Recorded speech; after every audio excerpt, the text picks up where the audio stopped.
சிறப்பாக இந்த நாளிலே இன்னிசையின் மூலமாக ஆண்டுடைய வார்த்தைகள் நம்ம கேட்க இருக்கின்றோம். இன்னிசை வழி நற்செய்தி என்கின்ற ஒரு நிகழ்வின் மூலமாக ஆண்டுடைய வார்த்தைகளை நாம் கேட்க இருக்கின்றோம். ஒருவேளை இதனை ஒவ்வொரு இடத்துலையும் ஒவ்வொரு விதமாக சொல்லுவாங்க. ஒரு ஊரில் இதனை பஜனை பிரசங்கன்னு சொல்லுவாங்க. சில ஊரில் இதை என்ன சொல்லுவாங்க, கதா காலட்சேபம் அப்படி சொல்லி என்ன செய்வாங்க, சொல்லுவாங்க இல்லையா? அந்த சிந்தனையோடு கூட தான் இந்த நாளிலே ஆண்டுடைய வார்த்தை நாம் கேட்க இருக்கின்றோம். சிறப்பாக இந்த நாளிலே நம்மத்திலே இந்த இன்னிசை வழி நற்செய்தியின் மூலமாக ஆண்டுடைய வார்த்தையை கொண்டு வர இருக்கின்ற நம்முடைய திருச்சபைக்கு மிகவும் நெருக்கமான, நம்முடைய சபைக்கு அவ்வப்போது வந்து நம்மை உற்சாகப்படுத்துகின்ற, ஊழியங்களை உற்சாகப்படுத்துகின்ற அருமையான சகோதரர் ஜேசுதாசன் சார்ஜா பகுதியை சார்ந்தவர்கள் இங்குள்ள இந்த அமீரகத்தில் இருக்கின்ற எல்லா திருச்சபைகளுக்கும் தன்னால் முடிந்த பங்களிப்புகளை அவர்கள் செய்து வருவது மிக்க மகிழ்ச்சி. இந்த நாளிலே அவர்களை நாம் கேட்டுக்கொண்டோம்.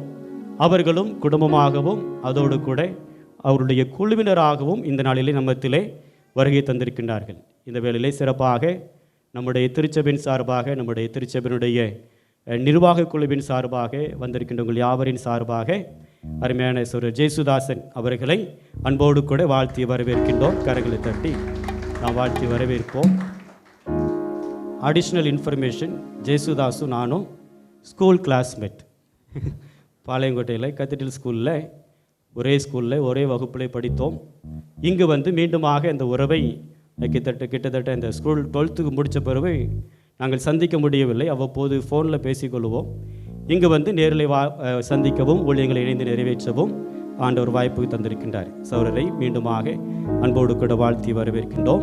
இந்த நேரத்தை அவருடைய கரங்களில் கொடுக்கின்றோம். வாருமையா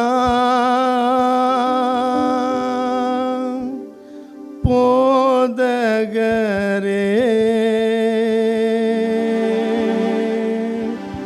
வந்தமிடம் தங்கீரும். வருமையா போதகரே, வந்தமிடம்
கிறிஸ்துவின் மூலம் கேட்கிறோம் எங்கள் ஜீவனுள்ள நல்ல பிதாவே, ஆமென். ஆமென்.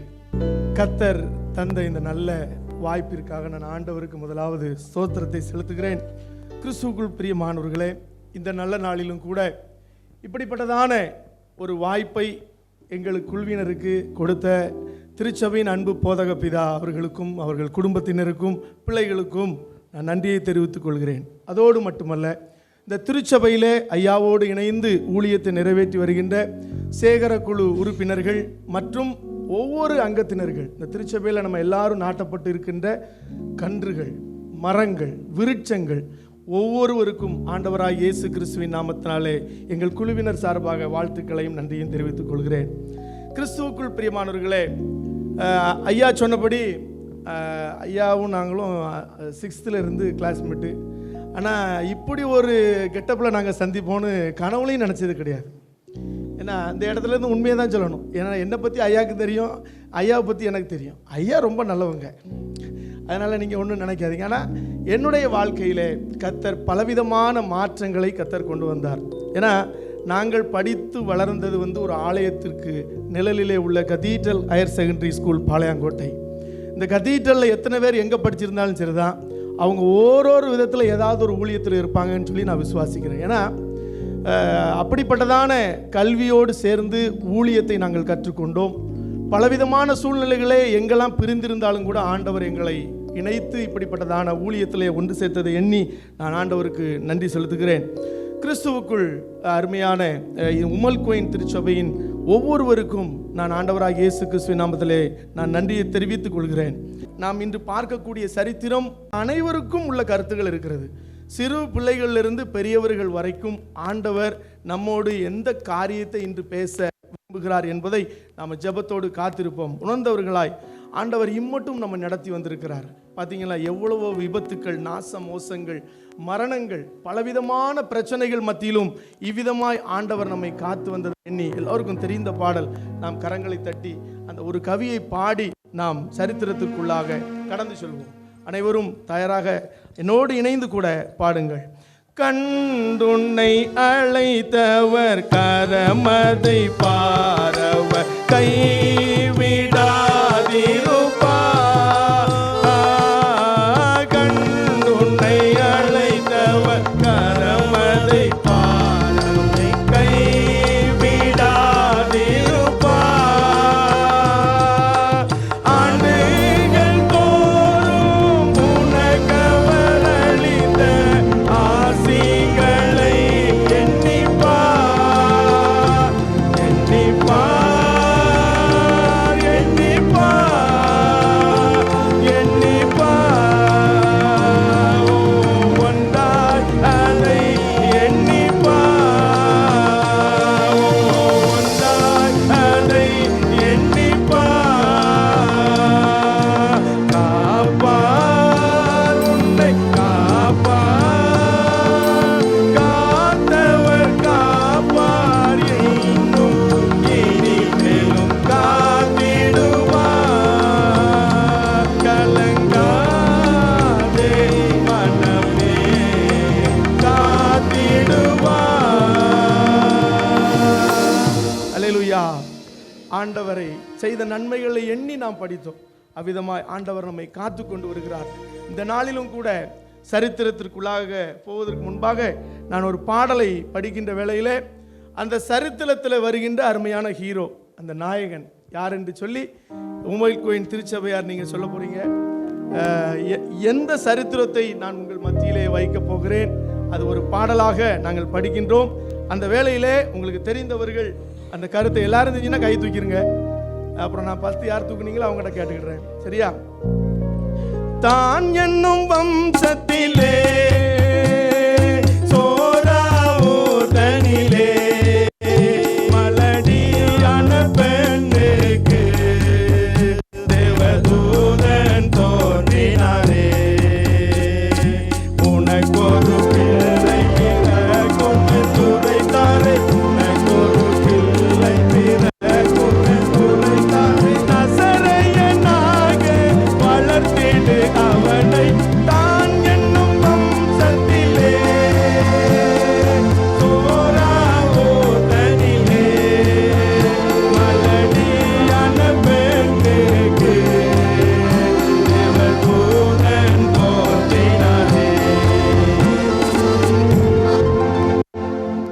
நீங்க தான் சொல்ல போறீங்க. வாங்க வந்துருங்க.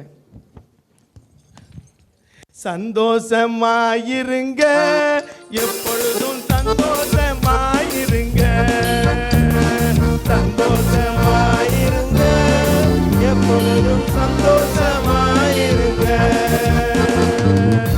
அல்லேலூயா. கிறிஸ்துவுக்குள் பிரியமானவர்களே, நியாயாதிபதிகளின் புஸ்தகம் 13, 14, 15, 16 4 அதிகாரங்களிலே 96 வசனங்களில் அடங்கியிருக்கின்ற சரித்திரத்தை குறித்து இன்றைய நாளிலும் ஆண்டவர் உங்களோடும் என்னோடும் பேச ஆசைப்படுகின்றார். நீங்கள் மாத்திரமல்ல, என்னோடும் ஆண்டவர் பல காரியங்களை பேசுகிறார். இந்த நியாயாதிபதி யார் என்று நாம் பார்த்தோம், சிம்சோன் ஐயா. இந்த புஸ்தகத்தின் ஆசிரியர் யார் என்று பார்ப்போமானால் சாமுவேல் ஐயா. சாமுவேல் தீர்க்கதரிசி தான் இந்த புஸ்தகத்தை நியாயாதிபதிகளை எழுதியிருக்கிறார். எழுதப்பட்ட காலம் கிமு 1126 ஆண்டில் இது எழுதப்பட்டிருக்கிறது. ஓகே, நியாயாதிபதிகள் எத்தனை பேர்னு தெரியுமா இருக்காது? 12 நியாயாதிபதிகள். நீங்கள் நியாயாதிபதி புஸ்தகத்திலே வாசித்து பாருங்கள். சரியா? தெபோராலும் பாராக்கும் மட்டும்தான் ஒன்றா வரும். பாக்கி மொத்தம் 12 நியாயாதிபதிகளை கொண்டு அடங்கி இருக்கிறது இந்த புஸ்தகம். இந்த நாளிலும் கூட நியாயாதிபதிகளின் புஸ்தகம் 13ஆம் அதிகாரம் 1ஆம் வசனத்தை ஒருவர் வாசிக்க நான் கேட்டுக்கொள்கிறேன். இஸ்ரவேல் புத்திரர் மறுபடியும் கர்த்தரின் பார்வைக்கு பொல்லாப்பானதை செய்தபடியினால் கர்த்தர் அவர்களை 40 வருஷம் அளவும் பெலிஸ்தியர் கையில் என்ன செஞ்சாங்க? ஒப்பு கொடுத்தாங்க. பிள்ளைகள் ஒரு விதமான சின்ன சின்ன தவறுகளை செய்கின்ற பொழுது, இப்போ நாங்களாம் சின்ன பிள்ளைகள் இருக்கும்போது பார்த்தீங்கன்னா, ஐயாவும் நானும் படிக்கும்போது போர்டிங்னு ஒன்று உண்டு. இப்போ அந்த இதெல்லாம் இருக்கான்னு தெரியல. ஹாஸ்டல் ரொம்ப சேட்டக்கார பிள்ளைகளை தூக்கி உள்ளே போட்டுருவோன்னு சொல்லுவாங்க. நம்ம வீட்டில் எல்லாம் ஒன்றெல்லாம் போர்டிங்கில் போடக்கூடிய ஆள், நீலாம் ஒன்றை வச்சுலாங்க சோறு போட முடியாதுலாம் சொல்ல. அந்த மாதிரி எத்தனை பேர்லாம் ஏச்சு வாங்கியிருக்கீங்கன்னு தெரியல. ஏன்னா சில விதமான தவறுகள் ஒரு சரியான ஸ்கூலுக்கு போகாத சூழ்நிலை இருக்கின்ற பொழுது, அதே மாதிரி பார்த்தீங்கன்னா நல்ல ஆசிரியர் கைகளில் கொண்டு போடுங்க அப்படின்னு சொல்லுவாங்க. நிறைய செக்ஷன் இருக்கும், அப்படி தானே? சில செக்ஷனில் தான் நம்மளை ஒதுக்கி வச்சுருப்பாங்க. நீ இந்த செக்ஷனுக்கு தான் உரிய சரியான ஆளுன்னு சொல்லி. ஆனால் இன்றைய காலங்களிலே பார்க்கின்ற பொழுது ஆசிரியர்களிடமிருந்து அந்த பிரம்பு என்று அவர்களிடமிருந்து பறிக்கப்பட்டதோ, இன்று சிறைச்சாலைகளின் கம்பிகள் அதிகமாகி கொண்டிருக்கின்றது. நீங்களும் நானும் கிறிஸ்துவுக்குள் பிரியமானவர்களே, நாம் ஒவ்வொரு ஆசிரியர்களை இந்த வேளையிலே நினைக்க அழைக்கப்படுகிறோம். சில விதமான பனிஷ்மெண்ட்டுகள் அவங்க கொடுப்பாங்க. அவை எல்லாம் இன்னைக்கு நமக்கு என்ன செய்கிறது? நம்முடைய வாழ்க்கைக்கு உதவியாக இருக்கிறது. அப்படி தானே? எல்லாரும் கொஞ்சம் பேசுங்க. இது நான் மட்டும் பேசியிருக்கலாமா? நம்ம கலந்து தான் நம்ம என்ன செய்ய போகிறோம்? தியானிக்க போகிறோம். அப்படிப்பட்டதான ஒரு பனிஷ்மெண்ட். ஏன்னா சில நேரங்களிலே பிள்ளைகள் தவறு செய்கின்ற பொழுது நாம் சில பனிஷ்மெண்ட்டை கொடுக்குறோம். அதே போல தான் இஸ்ரவேல் ஜனங்கள் என்பது ஆண்டவருடைய சொந்த ஜனம். அந்த ஜனங்கள் ஒரு விதமான தவறுகளை செய்கின்ற பொழுது ஆண்டவர் என்ன செய்கிறார் தெரியுமா? அவர்களை ஆளுவதற்கு ஒரு பெலிஸ்தியர் என்கின்ற ஒரு கூட்டத்திலே அவர் கொடுக்கிறார். இப்படிப்பட்டதான காரியங்களுக்குள்ளே தான் இருக்கின்ற பொழுது 40 ஆண்டுகள் என்று சொல்லி வேதத்திலே நிறைய காரியங்களை பார்க்கலாம். நோவா ஐயாவுடைய காலத்திலே 40 ஆண்டுகளா 40 நாட்கள் இரவும் பகலும் மழை பெய்தது. அடுத்தால பார்த்தீங்கன்னா 40 ஆண்டுகள் இஸ்ரவேல் ஜனங்கள் என்ன செஞ்சாங்க? வனாந்தரத்தில் நடந்தார்கள். எலியாவுக்கு காணிக்கை கொண்டு வந்த ஒட்டகங்களின் எண்ணிக்கை எத்தனை? 40 நாட்கள் மோசே ஐயா சீனாய் மலையிலே காத்திருந்து ஆண்டோடைய சமூகத்தில் என்ன செஞ்சார்? கற்பனைகளை பெற்றுக்கொண்டார். அதே போல ஏசாவுக்கு கடாரிகள் கொடுக்கப்பட்டது 40. ஆண்டவராகிய இயேசு கிறிஸ்து 40 நாட்கள் உபவாசம் இருந்து உங்களுக்காக எனக்காக சொந்த இரத்தத்தையே அவர் சிந்தி நம்மை மீட்டெடுத்தது 40. இந்த வேதாகமத்திலே 40 என்பது மிகவும் முக்கியமான ஒரு நாளாக கருதப்படுகிறது. இப்படிப்பட்டதான சூழ்நிலையிலே இஸ்ரவேல் ஜனங்கள் மறுபடியும் எப்பொழுதெல்லாம் தவறை உணர்ந்து ஆண்டவரிடத்திலே வருகிறார்களோ, கண்டிப்பா ஆண்டவர் அந்த நேரத்தில் என்ன செஞ்சிருவாங்க? இறங்கிடுவாங்க.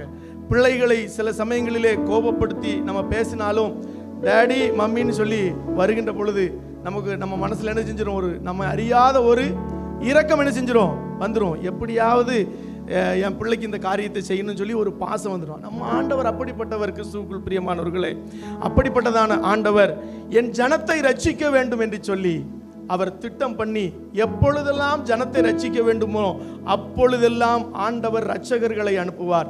அப்படித்தான் ஒரு வேளையிலே ஆண்டவர் ஒரு பிள்ளை பெறாதிருக்கின்ற ஒரு மலடியை தேர்ந்தெடுக்கிறார். மலடி என்றால் என்ன தெரியுமா? கற்பத்தின் கனி அவர்களால் இனிமே பிறக்க முடியாது என்று சொல்லி நினைப்பார்கள். நோ, ஆண்டவர் நினைத்தால் கற்பத்தை அடைக்கிறவரும் திறக்கிறவனும் யாரு?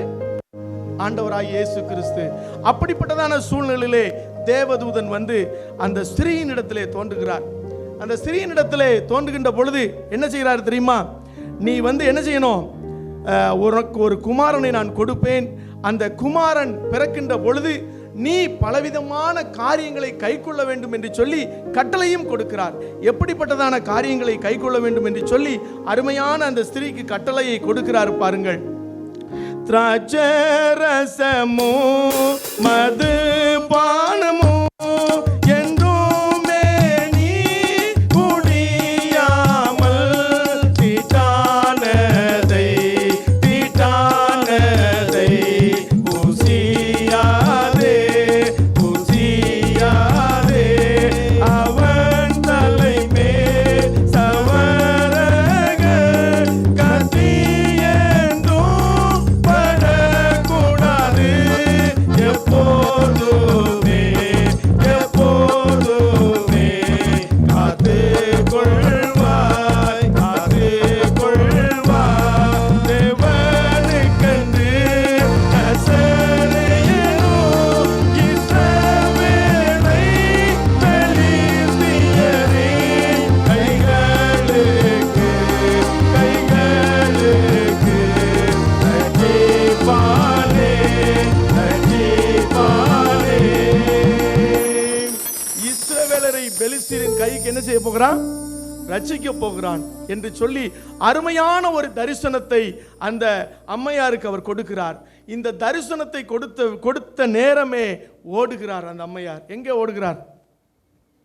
வீட்டுக்கு தானே. நேரம் எங்க ஓடுறாங்க? Very good. யார் சொன்னா? Very good. அவங்களுடைய கணவரிடத்திலே ஓடுகிறார். மனைவிக்கு ஒரு தரிசனத்தை கொடுத்த மாத்திரத்திலே தூதன் போட்ட கட்டளைகள் அனைத்தையும் அவர்கள் சொன்னாலும் உடனடியாக நேரடியாக சென்று தன் கணவனிடத்தில் என்ன செய்ய வேண்டும்? சொல்ல வேண்டும் என்று சொல்லி ஓடி போகிறார். ஓடி போய் மனோவாயாவை பார்க்கிறார். நான் தேவதூதனை கண்டேன், எனக்கு ஒரு தரிசனத்தை அவர் காண்பித்தார் என்று சொல்லுகிற பொழுது அவர் வந்து கேட்கிறார், என்ன தரிசனத்தை நீ கேட்டாய்? அப்பொழுது மனோவாயா கேட்கிறார், சத்திய வாக்கை நம்புகிறேன், ஒரு விசை தூதன் வரட்டுமையா. சத்திய வாக்கை நம்புகிறேன், ஒரு விசை தூதன் வரட்டுமையா. பிள்ளையை எப்படி வளர்ப்பதென்று உண்மையை ஒரு விசை கூறினவை வரவே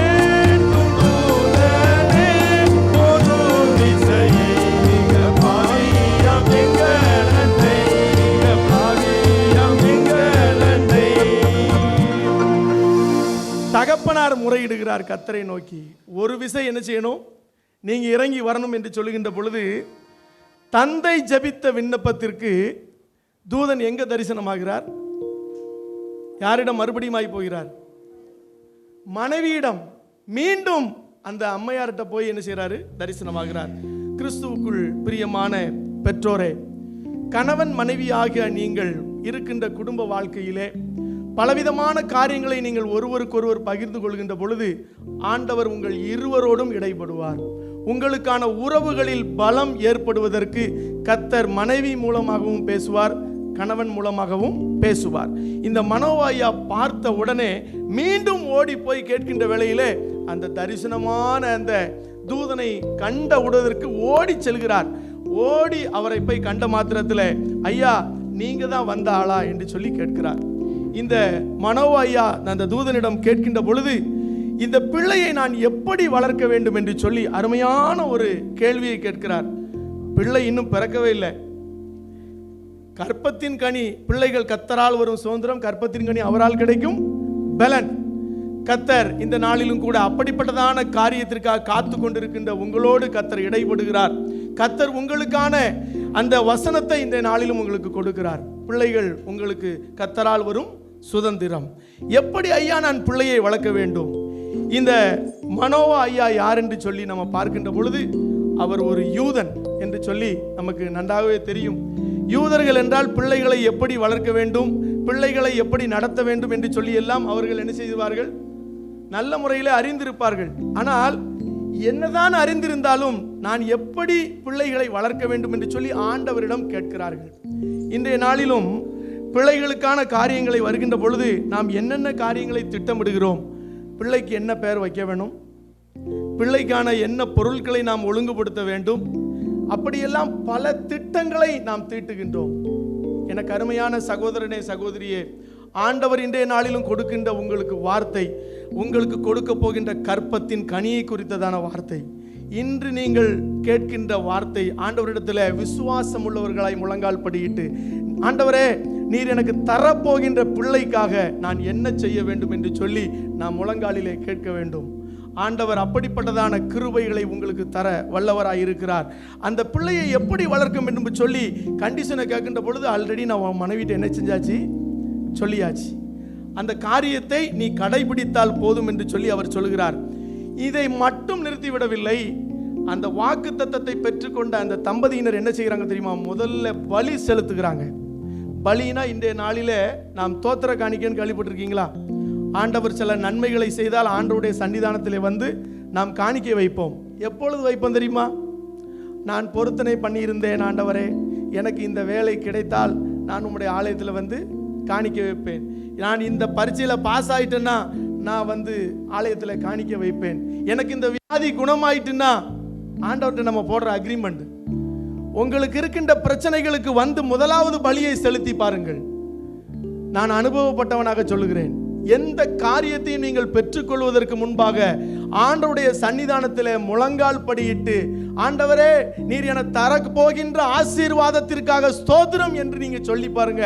உங்களுக்கு கிடைக்கின்ற ஆசீர்வாதம் மிகவும் அருமையானதாக இருக்கும். எந்த காரியமா இருக்கலாம். நீங்க ஆண்டவருக்கு முதலிடம் கொடுப்பது எப்பொழுது தெரியுமா?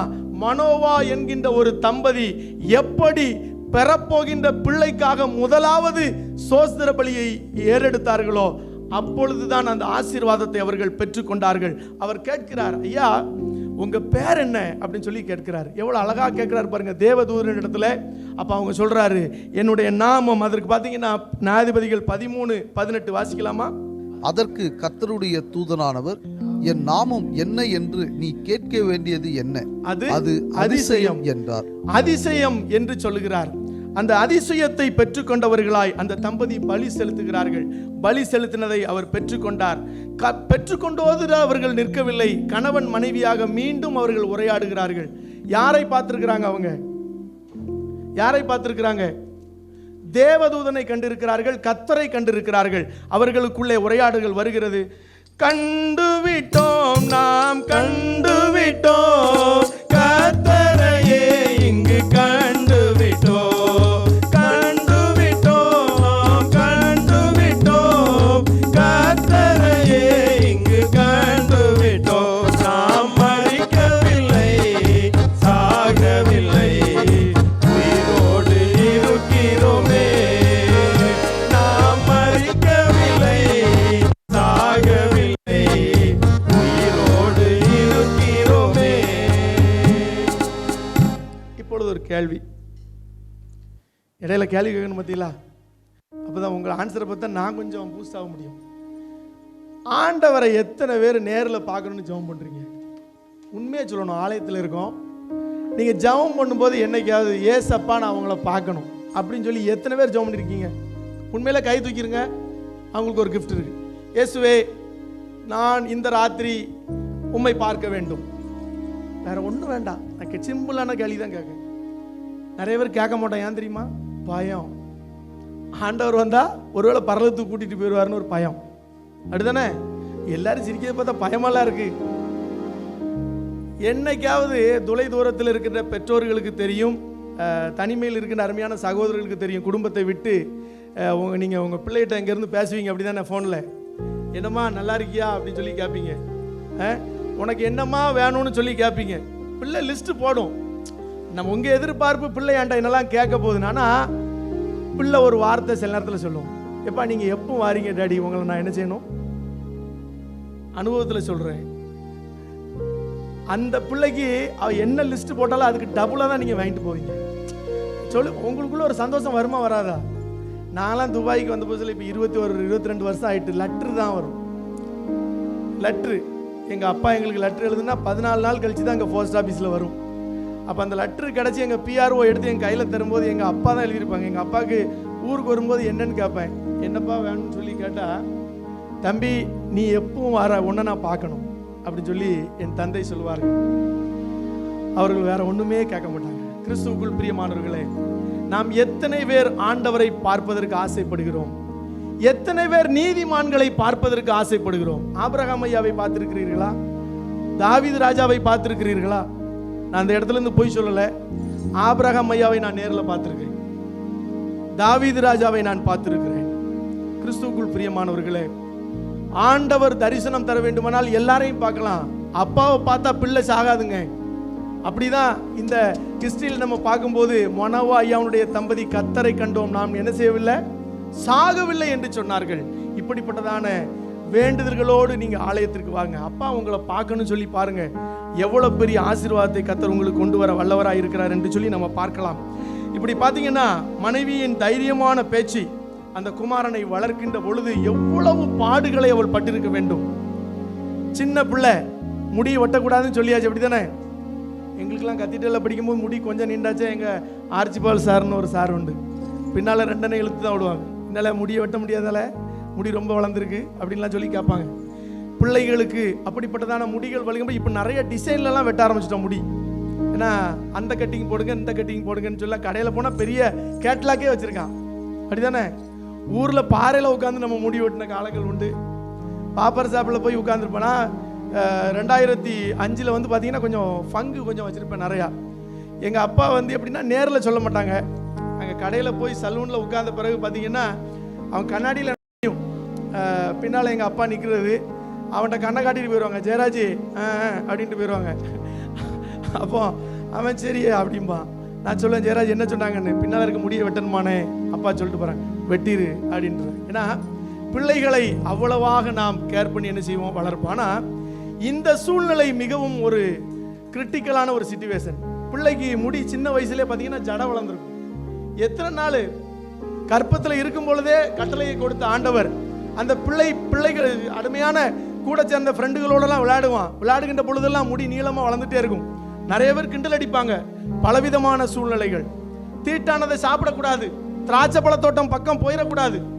திராட்சை பழத்தை சாப்பிட்டியாடா, நண்பர்களோட சேர்ந்து அதை மட்டும் சாப்பிட்றாதன்னு சொல்லி தாயார் என்ன செய்வாங்க, கண்டிஷன் பண்ணி வளர்ப்பாங்க. இப்படிப்பட்டதான சூழ்நிலையில் தான் பிள்ளை வளர்ந்து கொண்டிருக்கின்றது. அவர் இருக்கின்ற ஊரிலே நான் இப்பொழுது கேள்வி கேட்க போறேன். அருமையான சிம்சோன் ஐயா அவர்கள் இருந்த ஊர் எது? நான் முதல்ல பாட்டு படிச்சிட்டேன். சோரா. ஓகே, அம்மா வந்துருங்க.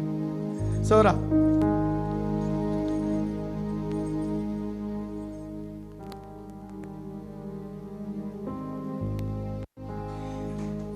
சோரா என்கின்ற ஊரில் இருக்கின்ற பொழுது ஆண்டவர் அவரோடு இடைபட தொடங்குகிறார். ஆண்டவர் எதற்காக அந்த பிள்ளையை கொடுத்தார் என்பது சொல்லி திட்டமாக சொல்லிவிட்டார்.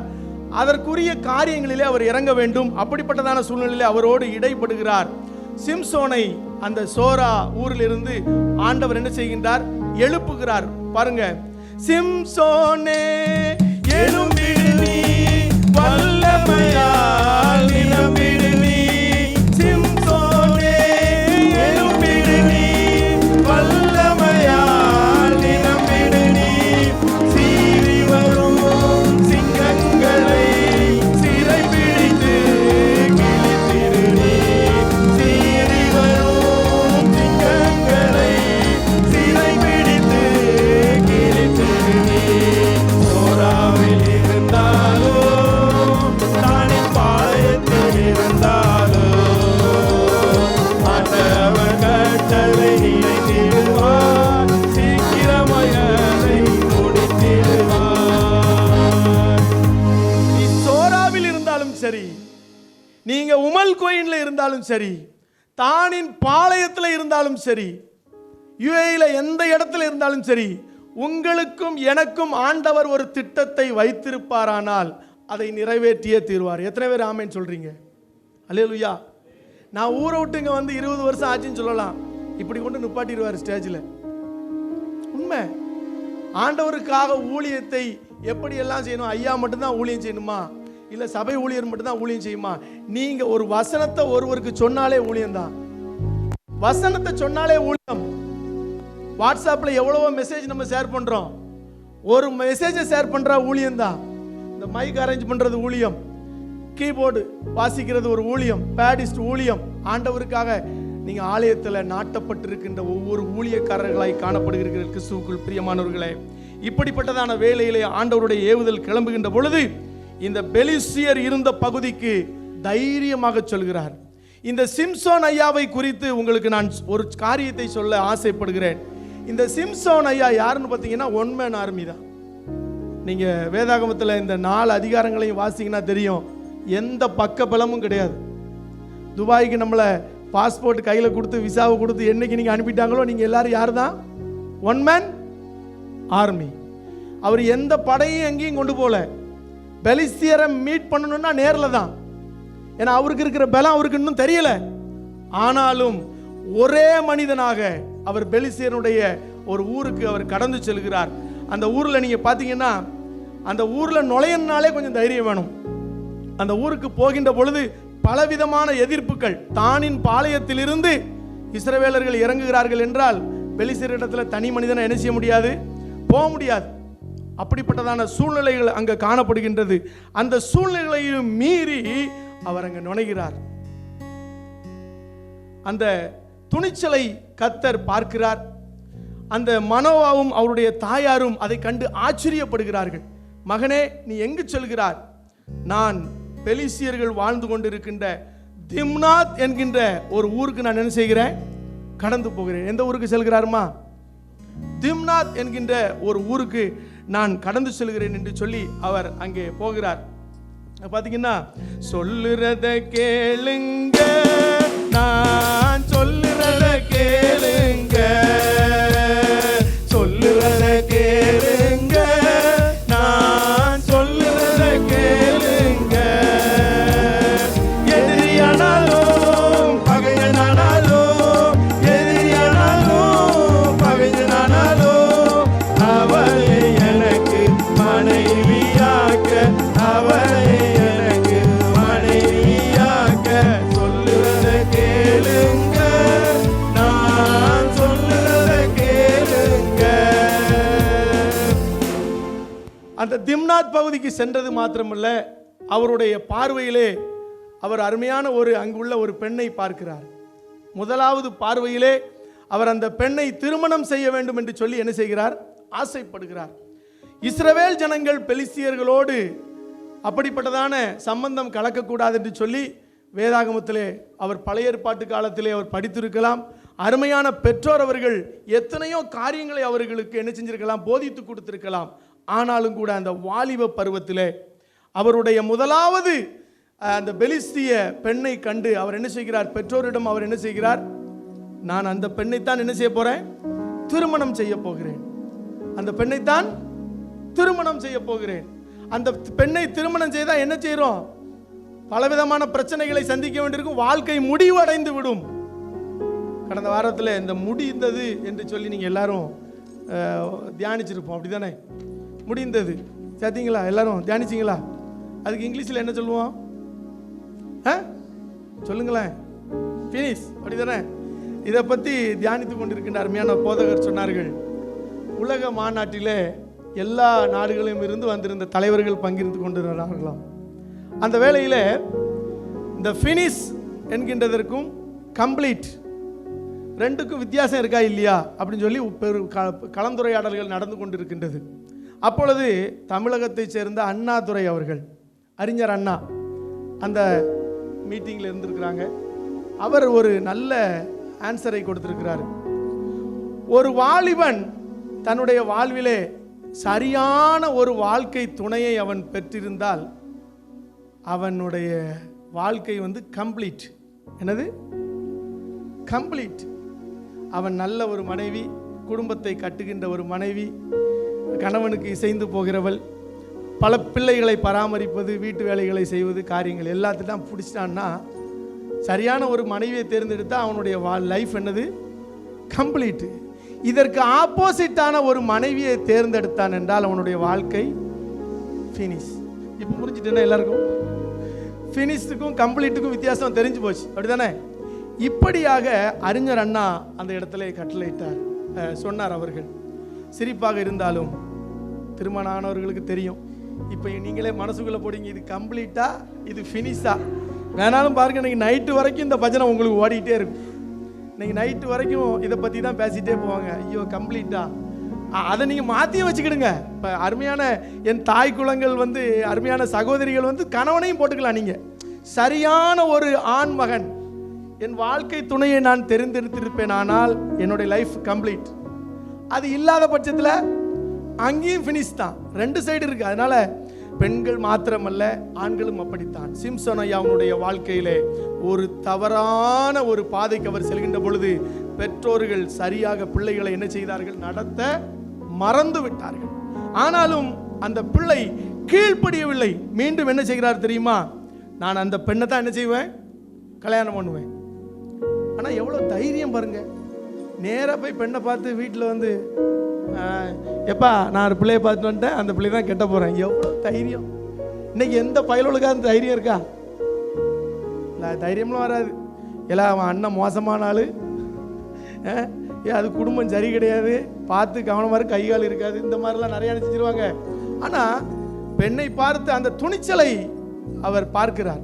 போய் நேராக போய் அப்பாட்ட சொல்கிறார், அப்பா நான் திம்னாத்தில் ஒரு பெண்ணை பார்த்துட்டேன். சரியா? இன்னைக்கு நிறைய பேர் பார்த்தீங்கன்னா பிள்ளைகளுக்கு திருமணத்திற்கு தான் நம்ம பல காரியங்களை நாம் முன்னெடுத்து கொண்டிருக்கின்றோம். படிப்பு என்ன இருந்தாலும் திருமணம் என்பது ஒவ்வொரு பிள்ளைகளுக்கும் மிகவும் முக்கியத்துவம் வாய்ந்தது. அப்படியாக அந்த திருமண காரியங்களை ஒழுங்குபடுத்த வேண்டும் என்று சொல்லுகிறார். அவரும் ஓகே, பிள்ளை அடம் பிடிச்சிட்டான் அப்படின்னு சொல்லி என்ன செஞ்சிருவோம்? பொண்ணை போய் என்ன செஞ்சிருவோம்? பார்த்துருவோம் அப்படின்னு சொல்லிட்டு அவங்க அப்படியே போறாங்க. சம்மதம் வாங்கி எந்த ஊருக்குமா போறாங்க? இடையில கேட்பேன். திம்னாத்துக்கு என்ன செய்றாங்க? போறாங்க. திம்னாத்துக்கு போற வழியில தான் சிம்சோன் ஐயா அங்க ஒரு பாதை மாறுகிறார். துபாயில இருக்கின்றவர்களுக்கு தெரியும், இங்கு பலவிதமான சூழ்நிலைகளே தவறான வழியிலே நாம் செல்வதற்கு பல நண்பர்கள் வருவார்கள். பல நண்பர்கள் உங்களுக்கு வருவார்கள். ஆனால் ஆலயத்திற்கு வா என்று சொல்வதற்கு ஒரு நண்பன் தான் வருவான். நீங்க அனுபவப்பட்டிருந்திருப்பீங்கன்னா தெரியும். இந்த ஆலயத்திற்கு வா என்று கூப்பிடுகிற நண்பர்களை விட்டு விடாதீர்கள். ஏன் இந்த வாரம் கோயிலுக்கு வரலன்னு ஒருத்தங்க உங்களை கேட்காங்கன்னா அந்த நட்பை விட்டு விடாதீர்கள். பெற்றுக்கொண்டவனாக நான் சொல்லுகிறேன். நானும் தனி மனிதனாய் இந்த துபாய்க்கு வந்தேன்.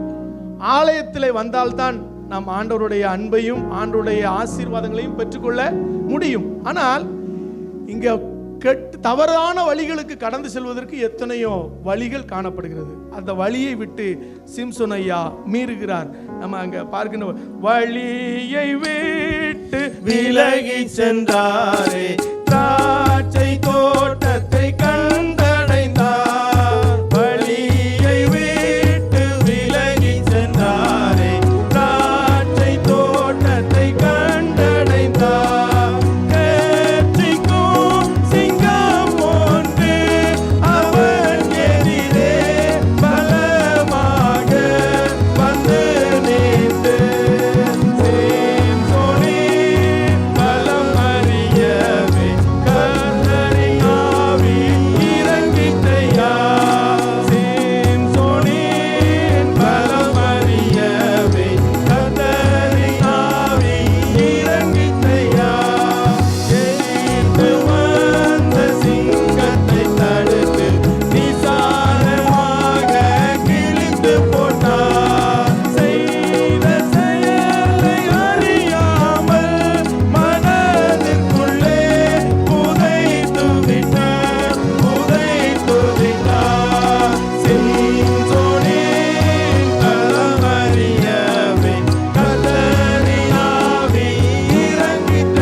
சிங்கத்தை அனுப்பினது கர்த்தர். சிங்கத்தோடு எப்படி யுத்தம் செய்ய வேண்டும் என்று சொல்லி கற்றுக் கொடுத்தவர் கர்த்தர். One man army. நான் சொன்னதெல்லாம் பார்த்துக்கிட்டு, முதலாவது யுத்தம் சிங்கத்தோடு. ஒரு ஆட்டுக்குட்டியை கிழித்து எறிவது போல என்ன செஞ்சிட்டாரா? கூண்டுக்குள்ள இருக்கிற சிங்கத்துக்கு பலவிதமான மீட்டர் தூரத்திலிருந்து பார்க்கும்போதே நமக்கு பயமா இருக்கு. ஆட்டுக்குட்டியை கிழிப்பதை போல கிழிக்க வேண்டுமானால் எப்படிப்பட்டதான உருவம் வேண்டும் அவருக்கு? அவங்க இமேஜின்ல நீங்க ட்ரீம்ல வச்சு பார்த்துக்கங்க சிம்சோன் எப்படி இருந்திருப்பாருன்னு.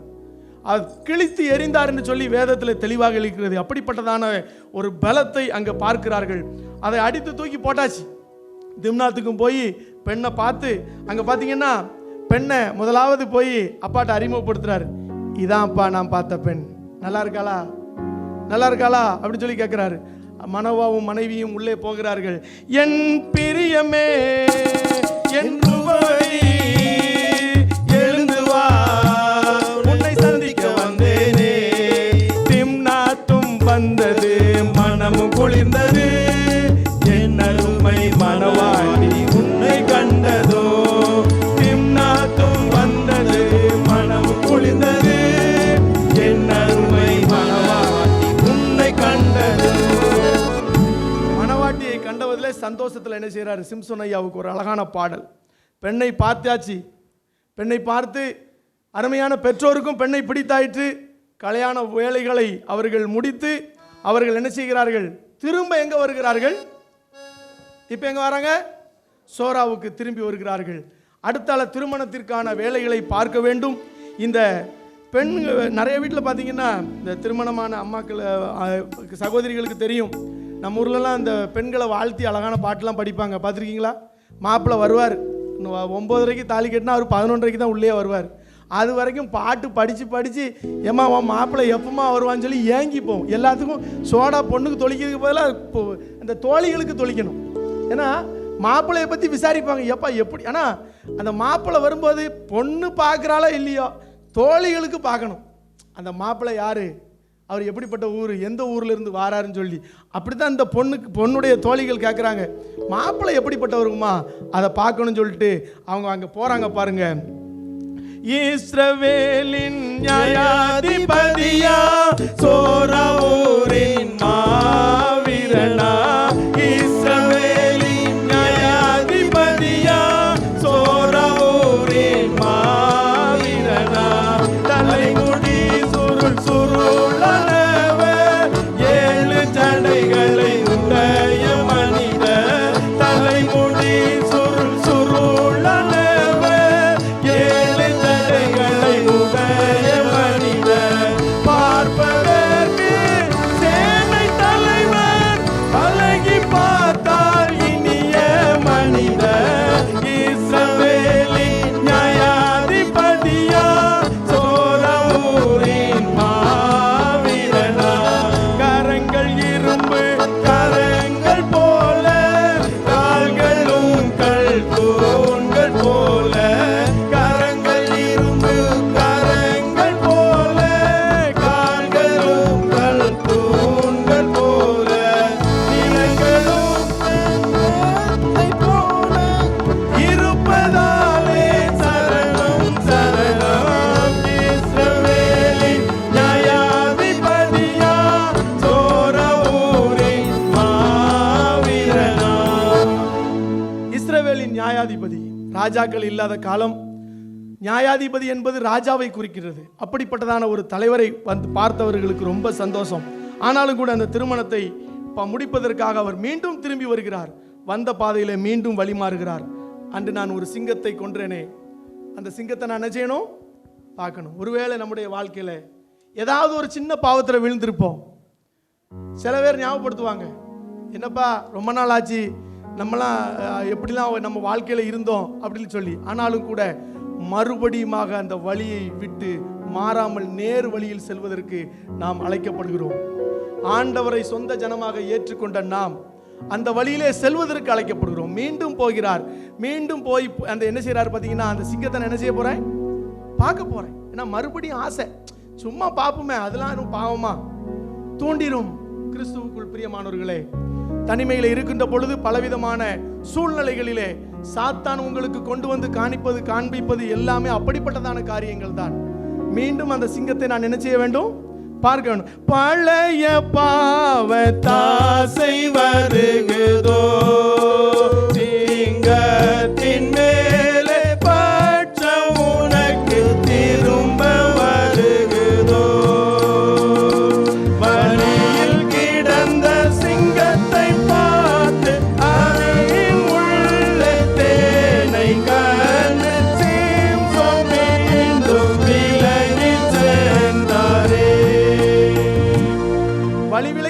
சிங்கத்தை பார்க்கிறார். அழுகிய சூழ்நிலையில் கிடந்த சிங்கம் எலும்பும் தோலுமாக இருக்கிறது. அதற்குள்ளே ஒரு தேன் கூடு என்ன செய்கிறது? காணப்படுகிறது. பார்த்த மாத்திரத்திலே அந்த தேனை என்ன செய்கிறாரு? அப்படியே எடுத்து அவர் சாப்பிடுகிறார். அந்த தேனை சாப்பிட்டது மாத்திரமல்ல, முதலாவது தேவதூதன் சொல்லியிருந்தார், தீட்டான மிருகத்தை என்ன செய்யக்கூடாது? தொடக்கூடாது. சிங்கம் தீட்டான ஒரு மிருகம். ஏனென்று சொன்னால் லேவியராகமங்களின் புஸ்தகத்திலே பார்க்கின்ற பொழுது 4 கால்களிலே நடக்கின்ற மிருகங்களிலே தன்னுடைய பாதங்களை ஊன்றி நடக்கின்ற அனைத்து மிருக ஜீவன்களும் தீட்டானது என்று சொல்லி வேதத்திலே பார்க்கிறோம். சில மிருகங்கள் படுக்கும் போதெல்லாம் வித்தியாசமா படுக்கும், பார்த்திருக்கீங்களா? தன்னுடைய முதுகெலும்பு அனைத்தையும் சீராக போட்டு படுக்கின்ற ஒரு மிருகம் எது? தன்னுடைய முதுகெலும்பு அனைத்தையும் வந்துருங்க. யார் முதல்ல சொன்னது? யாரு? வாங்க வாங்க வாங்க. மனிதன் தான். நன்றியால் துதி பாடு, நம் இயேசுவை உள்ளத்தால் என்றும் பாடு. நன்றியால் துதி பாடு, நம் இயேசுவை உள்ளத்தால் என்றும் பாடு. அப்படி களைச்சு வந்தபோது அக்கடான்னு படுப்பான். எந்த சிச்சுவேஷன்ல படுத்தாலும் அவன் அவ்வளோத்துக்குள்ள ஜாயிண்ட் எல்போலாம் பார்த்தீங்கன்னா எவ்வளோ அழகா ஆண்டவர் படைச்சு வச்சிருக்கிறாரு. மனிதன் அழகா படுப்பான். ஆனால் அந்த தேனடையை சாப்பிட்டார். அதற்குள்ள இருந்து தீட்டான அந்த உணவை அவர் அருந்தினார். அருந்தினது மட்டுமல்ல, அன்று ஏவாள் தாயார் செய்தபடி தான் சாப்பிட்டது மட்டுமன்றி அதை கொண்டு போய் யார்கிட்ட கொடுக்கிறாரு? பெற்றோர்கிட்ட கொடுத்தாரு. பெற்றோரும் கேட்கல. இது எங்க இருந்துடா வந்துச்சு? சின்ன பிள்ளைல கதை சொல்லுவாங்க, பார்த்துருக்கீங்களா? எத்தனை பேர் அந்த கதை உங்க பிள்ளைகள் சொல்லியிருக்கீங்க? ஒரு சின்ன பையன் முதல்ல ஊசி திருடுனா சொல்லியிருக்கீங்களா யாராவது? நமக்கு பாட்டிலாம் நிறைய சொல்லுவாங்க. தூக்கம் வரலன்னா பாட்டி ஒரு கதை சொல்லு. ஒரு ஊரில் ஒரு ராஜா இருந்தா, ஒரு ஊரில் ஒரு ராஜா தான் இருப்பார். இந்த கதையெல்லாம் இப்போ கேட்கவே முடிய மாட்டேங்குது. யாரு கதை சொல்லுதா? மொபைலை தூக்கிட்டு ஒரு முக்கு, ஐபேடை தூக்கிட்டு ஒரு முக்கு. கதை கேட்கலாம் இங்கே நேரம் இல்லை. நாங்கள் வேணா உங்களுக்கு என்ன செய்வோம்? கதை சொல்லுவோம். இப்போ பிள்ளைகள்லாம் ஸ்டோரி டெல்லிங் தான். ஸ்டோரிலாம் நம்ம கேட்கவே வேண்டாம். நம்ம கதையே முதல்ல நமக்கு பார்க்க முடியல. இப்படியான சூழ்நிலையில பெற்றோருக்கு அந்த என்ன செஞ்சுட்டாரு? கொடுத்துட்டாரு. பெற்றோரும் சாப்பிட்டாச்சு. மீறி ஆயிட்டு ஆண்டவர் கொடுத்த கட்டளை அவர்கள் மீறுகிறார்கள். பிள்ளையானவனை நடக்க வேண்டிய வழியில் என்ன செய்யணும்? நடத்தணும். அப்பதான் முதிர் வயதில் அவன் என்ன செய்வான்? கனி கொடுப்பான்னு சொல்கிறார். திருமணத்திற்கான ஆயத்தங்கள் நடக்கிறது. திருமணம்னா நிறைய பேருக்கு எல்லாருக்கும் ஒரு கலகலப்பு வந்துடும், அப்படிதானே? திருமண தேதி ஃபிக்ஸ் பண்ணியாச்சுனாலே ஒரு கலகலப்பு வந்துடும். சொந்தங்களில் ஒரு திருமணம் வந்தாலும் அதை குறித்ததான ஒரு சந்தோஷம் வந்துடும். ஏன்னா திருமணம் என்பது ஆண்டவரால் இணைக்கப்படுகின்ற ஒரு வாழ்க்கை. அப்படிப்பட்டதான ஒரு வாழ்க்கையிலே அங்கே ஒரு திருமண விருந்தை அவர் ஆயத்தம் பண்ணுகிறார். ஏன்னா அங்கே வந்து மாப்பிள்ளை தான் விருந்து ஆயத்தம் பண்ணணுமா? எங்கே தெரியுமா? திம்னாத்தில். அவருடைய தோழர்களுக்கு எல்லாம் மாப்பிள்ளை என்ன செய்யணும்? விருந்து வைக்கணும். துணை பிரியாது தோகையும் மாது துன்பமன மகளி வரிது போது மனமுறையோது வசனம் விடாது வந்தனர் உமதருள் பெறவேது நல்ல மனவாழ்வு புவி வாழ்வினில் வாழ்வு மங்கள வாழ்வு வாழ்வினில் வாழ்வு மனவாழ்வு புவி வாழ்வினில் வாழ்வு மறுபிய சோபன சுக வாழ்வு. விருந்து வச்சாச்சு. விருந்து வச்சதோடு நிப்பாட்டல. மாப்பிள்ளைக்கு 30 தோழர்களை என்ன செய்கிறார்கள்? கொடுக்கிறார்கள். இதெல்லாம் நோட் பண்ணிட்டே வாங்க. கடைசியில் ஒரு கேள்வி இருக்கு, எல்லாத்துக்கும் விட்டுறாதீங்க, நம்பர்லாம். 30 தோழர்களை கொடுத்தார்கள். 30 தோழர்களுக்கும் விருந்து. விருந்து வைக்கும்போது நம்ம ஆள் வந்ததே ஒரு நோக்கம் தானே, தெரியுங்களா உங்களுக்கு? என்ன நோக்கத்தோடு நியாயாதிபதி வந்தாரு? பெலிஸ்தியரை போட்டு தாக்கணும், அவ்வளவுதான். கல்யாணம் முடிக்கிறதுலாம் ஒரு என்ட்ரு தான். நம்ம எல்லாரும் வருவோம் துபாயில் வந்துட்டு, ஐயா 2 வருஷம் துபாய்க்கு போயிட்டு வந்துரியாம்பாங்க. ஆனால் 20 வருஷம் ஆனாலும் நீ அங்கே வான்னு கூப்பிட மாட்டாங்க. சரிதா? துபாய்க்கார வாழ்க்கை, வெளிநாட்டு வாழ்க்கை அப்படிதான். வந்தாச்சுன்னா இங்கே தான், புரியுதா? இதே போல தான் பார்த்தீங்கன்னா அவர் சொல்கிறாரு, நான் வந்த நோக்கம் வேற. அவர் மண்டையில் ஓடிட்டு இருக்கு. போடுறாரு விடுகதையே. விடுகதை போட்டார் தெரியுமா? நிறைய விடுகதை போடுவாங்க. ஒரு ஆள் அப்படித்தான் பைக்கில் போயிட்டு இருந்தார். என்னது? பைக்கில் போயிட்டு இருந்தார். ஒரு மகளை பின்னால் வச்சுட்டு ஒரே பதில் தான் சொல்லணும். அந்த பைக்கு பேர் என்ன? பைக்கில் ஒரு மகளை வச்சு கொண்டு போயிட்டு இருந்தார். வந்துருமா யமகா, நீதாம்மா என் மக்கா, ஓடியா பிரிய மனவனே உன் ஆத்துமா வாழ்வது போல் எல்லாவற்றிலும் வாழ்ந்து சுகமாயிரு மகனே. எமகா வண்டியில தான் நம்ம ஜிம்மு வந்தாரையா, அம்மாவை கூட்டிக்கிட்டு தூத்துக்குடிக்கு போனாரையா. எமகா வண்டியில் உட்காந்துறது என் மகாப்பா. என்னது என் மகா வச்சு கொண்டு போனாதான் எமகா. என்ன அழகான ஒரு விடுகதை பத்திலாம். ஆனால் நம்மால் போடுற விடுகதை இருக்குல்ல, பயங்கரமா இருக்கும். பட்சிக்கிறவனிடமிருந்து பட்சணமும் பலவானிடத்திலிருந்து மதுரமும் வந்தது. பட்சிக்கிறவனிடத்திலிருந்து பசனமும். நம்ம கொஞ்சம் மலையாளமும் படிக்கணும், பைபிளில் நிறைய மலையாளம் இருக்கு. பட்சிக்கிறவனிடத்திலிருந்து பசனமும். பசனம்னா என்ன? சாப்பாடு, உணவு, ஃபுட்டு. பசனம் கழிச்சோ சேட்டா கழிச்சு சேட்டா பசனம் கழிச்சாச்சு. என்னப்பா நிறைய பேருக்கு வந்த புதுசுலாம் தெரியாது பசனம் கழிச்சான்னா. அப்போ பட்சிக்கிறவனிடத்தில் பசனமும் பலவானிடத்திலிருந்து என்ன வந்தது? மதுரமும் வந்தது. இந்த விடுகதைக்கு பதில நீங்க என்ன செஞ்சிடணும்? சொல்லிடணும். 7 நாள் தான் டைம். இதே ரொம்ப அவகாசம். ஜிம்முக்கு 2 நிமிஷம் கூட கொடுக்கல, அடிச்சிட்டாரு டம்முன்னு. ஆமா, வேற சிம்சன் ஐயாவுடைய கதை பெரும்பாடா இருந்திருக்கும். ஆனா அவர் சொல்றாரு 30 துப்பட்டிகளையும் தருவேன், 30 மாற்று வஸ்திரம். அந்த காலத்துல வஸ்திரத்துக்கு தாங்க மரியாதை. நம்ம ட்ரெஸ் ரொம்ப இம்பார்ட்டன்ட். அதை தான் கொடுப்பேன்னு சொல்லி அவன் ஒரு பெரிய அதுக்கு ஒரு கட்டளையும் போடுறாரு. அப்போ 3 நாள் வரையில் அவங்களால என்ன செய்ய முடியல, சொல்ல முடியல. சொல்லலைன்னா பதிலுக்கு இவங்க என்ன செய்யணும்? கொடுக்கணும். அப்போ அவங்க போய் அவங்களுடைய மனைவிட்ட போய் என்ன செய்யறாங்க? கேட்குறாங்க, நெருக்குறாங்க. ஒழுங்கா சொல்லிடு, இல்லைன்னா உன் தகப்பனை, உங்க அப்பாவையும் உன் குடும்பத்தை என்ன செஞ்சிருவோம். எப்படிப்பட்ட தோழர்கள் பத்திலாம், எப்படிப்பட்ட தோழர்கள். ஏமா விடுகதையை சொல்லு, நாங்க பிழைச்சி போறோம்னு சொல்றதுக்கு வழி இல்லை. அங்க மிரட்டுறான். ஏன்னா நம்ம ஆளுக்கு ஒரே முக்கிய காரணம் வேணும். என்ன தெரியுமா? ஏதாவது ஒரு காரியத்தில் அவனை நான் என்ன செய்யணும்? அட்டாக் பண்ணணும். சிம்சோன் ஐயாவுக்கு ஒரே ஒரு குறிக்கோள், பெலிஸ்தியரை என்ன செய்யணும்? அழிக்கணும். முகாந்தாரம் தேடிக்கொண்டே இருக்கிறார். சொல்லலை, உடனே போய் இந்த அம்மா, நம்ம லேடிஸ் வந்து பார்த்தீங்கன்னா ஏதாவது ஒரு காரியத்தை ஜாய்க்கணும்னா முதல்ல கேட்டு பார்ப்பாங்க. முடியலைன்னா காப்பி அங்கே இருக்கும், வேணா குடிங்க, குடிக்கலைன்னா போங்க. சாப்பாடு அதான் அந்த கிச்சனில் இருக்க எடுத்து போட்டு சாப்பிட்டு போக வேண்டியதானே அப்படிம்பாங்க. ஏதாவது ஒரு கேட்டிருப்பாங்க. நான் எங்கள் அம்மா வீட்டுக்கு போயிட்டு வரட்டா, இல்லைன்னா அந்த ஜுவல்லரி கடை போயிட்டு இருக்கு, அதெல்லாம் நம்ம பக்கம் போகவே முடியாதுன்னு தாங்க. அப்படிப்பட்ட இருக்கும்போது கணவன் கொஞ்சம் அப்படிக்கும்போது நினைச்சுவாங்க, கணவனை ஐஸ் வைக்கணும்ல, பார்த்துருக்கீங்களா? அப்படிப்பட்ட சில காரியங்களை செய்வாங்க. ஆனால் அந்த கணவன் மாதிரி பார்த்தீங்கன்னா மனைவி கண்ணில் இருந்து கண்ணீர் வர விட மாட்டாங்க. இப்போ என்ன நான் சொல்லிட்டேன், சரி அதானே போய் முடிச்சிருவோம். நிறைய பேர் சிரிக்கீங்க, நிறைய பேர் முறைக்கீங்க. என்னென்ன காரியம் நடக்குன்னு எனக்கு தெரியல. அம்மாமார்கள் காரியத்தை சாதிக்கணும்னா ஒன்று பேசாமல் இருப்பாங்க, ஒரு 1 hour 2 hour. சாப்பாடை நம்ம போடக்கூடிய நிலைமை வந்துட்டுனா அப்போ அங்கே ஏதோ பிரச்சனை.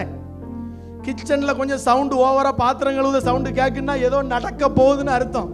உஷாராகிக்கிடுங்க. யானை வரும் முன்னே, இல்லை யானை வரும் பின்னே, மணி ஓசை வரும் முன்னே. அப்போ ஒரு பெரிய யானை வருதுன்னா கிச்சனில் ஒரு மணி அடிக்கிற சவுண்டு கேட்கும், டபார் டிபார் டபார். பாத்திரம்லாம் என்ன செய்யும்? உருளும். புரிந்து கொள்ள வேண்டும். அவர் புரிந்துக்கிட்டா, என்னம்மா உனக்கு பிரச்சனை, ஏம்மா என்ன அழுதுகிட்டு இருக்க?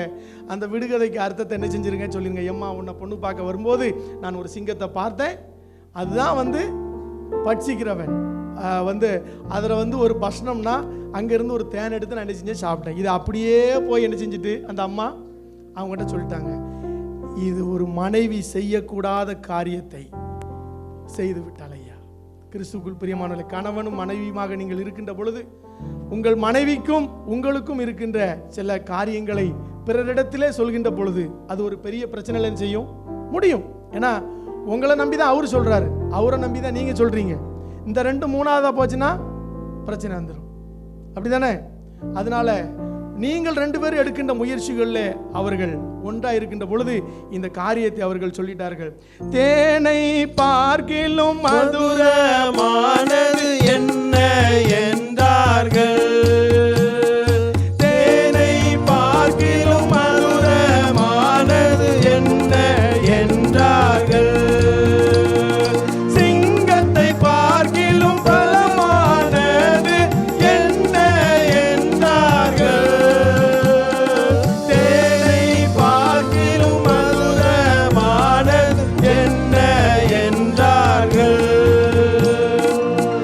கணவனை தலைகுனிய வைத்து விட்டாச்சு, பதில சொல்லியாச்சு, அதற்கு சரி கட்ட வேண்டும் என்று சொல்லி அவர் நேரா போகிறாரு. எங்க போறாரு? எந்த ஊருக்கு போறாரு?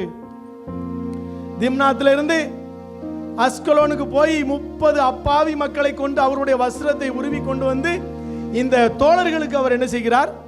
கொடுக்கிறார். ஒரு பெரிய யுத்தம் முடிந்தது. அந்த யுத்தம் மட்டும் முடியவில்லை. இப்படிப்பட்டதான செயலை செய்துவிட்டு அவர் சோராவுக்கு கோபத்தோடு என்ன செஞ்சு விட்டார்? மனைவியிடம் கோபப்பட்டு போய்விட்டார். நல்ல மனைவியாக இருந்தால் கோபத்தோடு போன கணவன் பின்னால் என்ன செஞ்சிருக்கணும்? போயிருக்க வேண்டும். கணவன் கோபத்தோடு போகிறார் என்று சொல்லி போகல. அந்த அம்மா இருந்ததுனால அங்குள்ள மக்கள் வந்து என்ன செஞ்சிட்டாங்க? இப்படிப்பட்டதான செயலை இந்த மனிதன் செய்தான் என்று சொல்லி அவர்கள் இருக்கின்ற பொழுது சிம்சோனுக்கு பதிலாக அவருடைய தோழரில் ஒருவனுக்கு அந்த பெண்ணை திருமணம் செய்து என்ன செய்து விட்டார்கள்? வைத்து விட்டார்கள். அது மட்டுமல்ல, மீண்டும் மனைவியின் மேல இரக்கத்தோடு சிம்சோன் மீண்டும் வருகிறார். வருகின்ற பொழுது சும்மா வரல, மல்லிகைப்பூ அல்வா மாதிரி ஒரு வெள்ளாட்டு குட்டி என்ன செஞ்சுட்டு வராரு? தூக்கிட்டு வர்றார். சண்டை போட்டு வந்தா அன்னைக்கு ஏதாவது ஒரு KFC இல்ல பீஸாவோட வரும்போதே நம்ம புரிஞ்சுக்கணும் யுத்தம் நடந்திருக்கிறது, யுத்தத்திற்கு சமாதான பேச்சுவார்த்தை வருகின்றது. அதே போல வெள்ளாட்டு கடாவோட வருகிறார். மாமனாரிடம் வந்து கேட்கிறார், எங்கே என் மனைவி? மனைவி இல்லை. அவளுக்கு பதிலான தங்கச்சி நினைச்சீங்க. நல்ல குணம் பாருங்க. எப்படி? தங்கச்சியை கல்யாணம் பண்ணிக்கொள். அவர் வந்து இஸ்ரவேல்ல யூதர், எல்லாத்தையும் சரியாக கற்றவர். அப்படிப்பட்டதான தீட்டான காரியத்தை அவர் செய்யக்கூடாது என்று சொல்லி மனதிலே எண்ணி இப்படிப்பட்ட கோபத்தோடு அவர் கடந்து சென்று மீண்டும் அவர் ஒரு காரியத்தை செய்தார் பாருங்க. 300 நரிகளையே பிடித்து வந்தாரே, 300 நரிகளையே பிடித்து வந்தாரே, வாளோடு வாளை கட்டி வயலில் விட்டாரே. வாளோடு வாளை கட்டி பந்தங்களை சொருவி வெள்ளாமை விளைகின்ற இடங்களிலே, திராட்சை தோட்டங்களிலே, ஒலிவ மர தோப்புகளிலே போய் பந்தங்களை கொளுத்து விட்டார். பெரிய அழிவு பெலிஸ்தியர்களுக்கு ஏற்பட்டது. இந்த அழிவு நிமித்தமாக சிம்சோனின் மீது பொறாமை கொண்டு அவர்கள் என்ன செய்கிறார்கள்? மாமனாரையும் அவருடைய குடும்பத்தை சேர்ந்த அனைவரையும் அவர்கள் என்ன செய்து விட்டார்கள்? அழித்து விட்டார்கள். கிறிஸ்துவுக்குள் பிரியமானவர்களே, இந்த கோபத்தை அவர் மனதில் வைத்துக் கொண்டிருக்கிறார். நீங்கள் எனக்கு இந்த காரியத்தை என்ன செஞ்சிருக்க கூடாது? 1000 தான் என்ன செய்தாலும் நீங்கள் செய்ததை நான் மறப்பதில்லை. 1000 தான் என்ன செய்தாலும் நீங்கள் செய்ததை நான் மறப்பதில்லை. என்னிடம் பட்டயம் உண்டு, உங்கள் அனைவரை கொன்றிடுவே. என்னிடம் பட்டயம் உண்டு, உங்கள் அனைவரை கொன்றிடுவே. உங்களை கொன்னே தீர்வன் சொல்லி சின்ன பின்னமாக்கிட்டாரியா. அங்கேயும் ஒரு பெரிய அழிவை பெலிஸ்தியருக்கு கொடுத்து மீண்டும் அவர் என்ன செய்கிறார்? களைத்து போய் ஏத்தாம் என்கின்ற ஊர் கண்மலை சந்தியில் அவர் என்ன செஞ்சிட்டு இருக்கிறாரு? குடியிருந்து கொண்டு இருக்கின்றார். இவரை பிடிப்பதற்காக 3000 யூதர்கள் அங்க வந்தார்கள். எத்தனை யூதர்கள்? 3000 யூதர்கள். யாரை பிடிப்பதற்கு? நான் முதல்ல சொன்ன பார்த்தீங்களா, ஒன் மேன் ஆர்மின்னு. ஒரே ஆள் தான், எங்கேயுமே அடிச்சது ஒரே ஆள் தான் அடிப்பார். சிம்சோன்னு பேர் வச்சிங்கன்னா ஒன் மேன் ஆர்மியாக தான் இருப்பாங்க. பார்த்தீங்கன்னா எப்பா அங்கே பெலிஸ்தியர் பாளையம் இறங்கிட்டான், உன்னை கொண்டு போய் கொடுக்கலன்னா 2வது யுத்தத்துக்கு வந்துடுவான். அப்போ சிம்சோன் எல்லாத்தையும் அடிப்பார். ஆனால் அந்த இஸ்ரவேல் ஜனங்கள், யூதா கோத்திரத்து ஜனங்கள்கிட்ட சொல்கிறாரு, என்ன தெரியுமா சொல்கிறாரு? நீங்கள் மட்டும் என்ன மேலே என்ன செஞ்சிடக்கூடாது, தப்பி தவறி கை வச்சிடாதீங்க. ஏன்னா எப்பவும் கர்த்தர் என் மேலே இறங்குவார்னு தெரியாது. நம்ம ஆட்கள் என்ன செஞ்சிடக்கூடாது, இல்லை கவனமாக இருக்கணும். முதல்ல எவன் அடிக்கான்னு தெரியக்கூடாது. நீ மட்டும் முதல்ல அடிச்சிடாத, அதுக்கப்புறம் நாங்கள் பார்த்துக்கிடுவோம். பார்த்துருக்கீங்களா? இப்படி சொல்லுகிறார். அவரை கொண்டு போய் கயிறுனால கட்டி நேராக கொண்டு போய் அங்கே லேகி என்கின்ற ஒரு பாளையத்தில் அவரை என்ன செய்கிறாங்க? அவர் அங்கே உட்கார வைக்கிறாங்க. உட்கார வைக்கிற போது அங்கே துள்றான் ஒருத்தன். சிம்சோனை பார்க்கும்போது ஆர்ப்பரிக்கிறார்கள். கோலியாத் வந்து நிற்கின்ற பொழுது ஒரு ஆர்ப்பரிப்பு. இங்க சிம்சோன் வந்து நிற்கிறார், ஒரு பெரிய ஆர்ப்பரிப்பு நடக்குது. இந்த ஆர்ப்பரிப்பு நடக்கிறது கர்த்தருக்கு விரோதமான ஒரு ஆர்ப்பரிப்பு. இதை பார்த்த மாத்திரத்தில் கர்த்தருடைய ஆவி என்ன செய்துட்டு மீண்டும் அவர் மேல், சிம்சோன் மேல இறங்கிட்டு, பட்டயமே இல்லைங்க, பட்டயமே இல்லை. எதை வச்சு அடிச்சாரு? கரெக்டா சொல்லணும், கரெக்டா சொல்லணும்.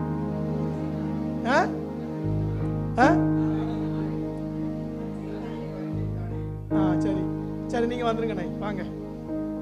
கழுதையின் பச்சை தாடை எலும்பு. பச்சை தாடை எலும்பு என்ன? கழுதை செத்து 4 கூட ஆகல. சரியா?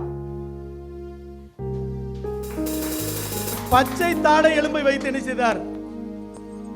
சின்ன பிள்ளைங்களுக்கு ஒரு கொஸ்டின், எத்தனை பேரம்மா கொண்டாரு?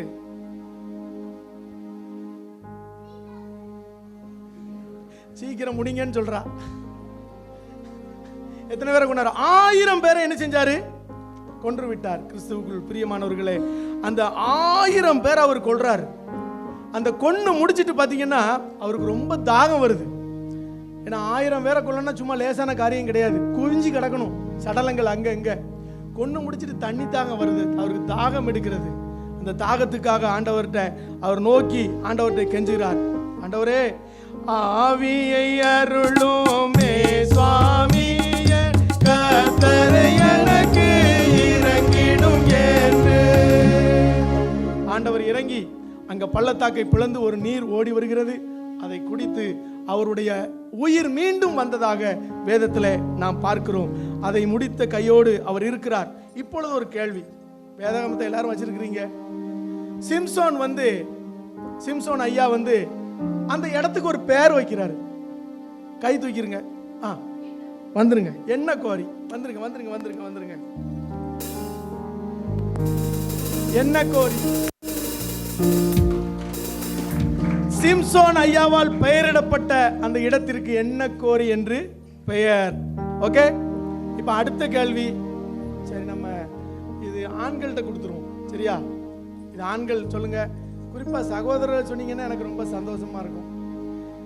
அவர் எத்தனை வருஷம் அந்த இஸ்ரவேலை சரி வந்துருங்க வந்துருங்க. 20 வருஷம் 20 ஆண்டுகள் இஸ்ரவேலை என்ன செஞ்சாரு? நியாயம் தீர்த்தார். கிறிஸ்துவுக்குள் பிரியமானவர்களே, 20 ஆண்டுகள் அவர் நியாயம் விசாரித்தார். அடுத்தால பாத்தீங்கன்னா மீண்டும் சும்மா இருக்கல, இத்தனை பேர் அடிச்ச பிறகு மீண்டும் அடிக்கணும்னு சொல்லி அவர் ஒரு இடத்துக்கு கடந்து செல்கிறார். காசா என்ற இடத்திற்கு கடந்து செல்கிறார். அவர் காசா இடத்திற்கு கடந்து சென்று அங்கே ஒரு வேசியை பார்க்கிறார். கிறிஸ்துவுக்குள் பிரியமானவர்களே, திருமணம் ஆவதற்கு முன்பு தவறான ஒரு நடத்தை உள்ள பெண்ணை வேசி என்று அழைக்கிறது வேதம். திருமணம் ஆன பிறகு தவறான நடத்தை செய்கின்ற பெண்ணை வேதம் விபச்சாரி என்று அழைக்கிறது. விபச்சார கல்லன், வேசி கல்லன், 2 வித்தியாசங்கள் இருக்கிறது. அது ஆண்களுக்கும் அப்படித்தான். வாலிப வயதிலே அவன் தவறான பாதைக்கு செல்கின்ற போது வேசி கல்லன் ஆகிறான். திருமணத்திற்கு பிறகு தவறான உறவை வைத்திருக்கின்ற பொழுது அவன் விபச்சார கல்லன் ஆகிறான். இப்படிப்பட்டதான ஒரு சூழ்நிலையிலே இவர் மீண்டும் ஒரு தவறை செய்கிறார். வேசியினிடத்திற்கு அங்கு சென்று காசாவுக்கு வந்தாச்சு. காசாவில் வந்தா மட்டும் போதாது, காசா பட்டணத்துக்கு கதவை அடைக்கிறார்கள். ஏனென்றால் சிம்சோன் என்ன செஞ்சிடணும்?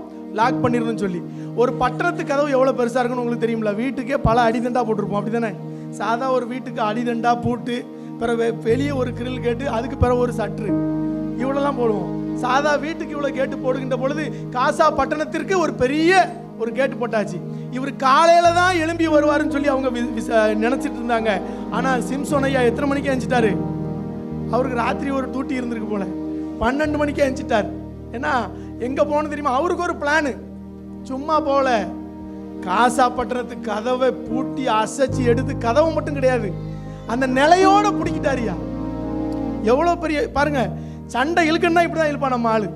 தெரியல, பக்கத்து வீட்டுல சண்டை இருக்கனால இப்படிதான். எங்கேயாவது ஒரு சண்டை கதவை மட்டும் அசைச்சு உடச்சிருக்கலாம்ல, இந்த நிலையும் பிடிச்சி ஆடுறாரு. கொஞ்சம் யோசிச்சு பாருங்க. சரி, ஆட்டி அதனை போட்டாது போலாம்ல, தன் தோல்ல வச்சு என்ன செஞ்சிருக்காரு? எவ்வளவு ஜெய்ஜாண்டிக்கா இருந்திருப்பாருன்னு கொஞ்சம் யோசிச்சு பாருங்க. நான் சரித்திரத்தெல்லாம் உள்ள இருந்து பார்க்கும்போது ரொம்ப ஆண்டவர் செய்த ஆட்களையும் செலக்ட் பண்ண சூசன் பீப்புளையும் பார்த்தேன். தூக்கி கொண்டு இங்க போல ஐயா சொன்ன பாருங்க, மலைக்கு மேல எங்க பிள்ளைய தூக்கிட்டு ஜபல் அஃபீத்து இல்ல ஜபல் ஜெய்சில போட்டு, ஏமா கொஞ்ச நேரம் பிள்ளைய படிங்கள, ஏன் நீ கொஞ்சம் தூக்கிட்டு வாங்க. இப்ப நமக்கு எல்லாருக்கும் ஒரு வண்டி கிடைச்சிருக்கு பாத்தீங்களா? இந்த வண்டி தூக்கும் போதுதான் பிள்ளைகளுக்கு நிறைய அன்பு இருக்கும், பாசம் இருக்கும். இந்த வண்டியில வச்சு தள்ளிட்டு போனேன்னு ரொம்ப பாசம் குறையா இருக்கும். பிள்ளைகளை தூக்கிட்டு வச்சு பாருங்க, இதே மாதிரிதான். பிள்ளைய கூட்டிட்டு ஒரு மாலுக்கு போனாலே வண்டியை திறந்து குளோபல் வில்லேஜ் போய் பாருங்க, வண்டி வேணும். நான்லாம் தூக்க முடியாது, கொஞ்ச நேரம் பிடிங்கல, எந்நேரமும் நான் தான் தூக்கிட்டு இருக்கணுமா? கிறிஸ்துவுக்குள் பிரியமானவர்களை, காசா பட்டணத்துக்கு கதவை தூக்கி கொண்டு என்ன செஞ்சாச்சு? மலைக்கு மேல தூக்கி போட்டாச்சு. அதை போட்டதோடு உடல மீண்டும் அவர் ஒரு தவறுக்கு செல்கிறார். எங்க தெரியுமா போறாரு? அங்க ஒரு ஆற்றங்கரை இருக்கிறது. இப்போ ஒரு கேள்வி, அம்மாமாரும் சேர்ந்து சொல்லலாம். அந்த ஆற்றங்கரை எந்த ஊர் அருகே இருந்தது? வந்துருங்க வந்துருங்க வந்துருங்க வந்துருங்க. மீண்டும்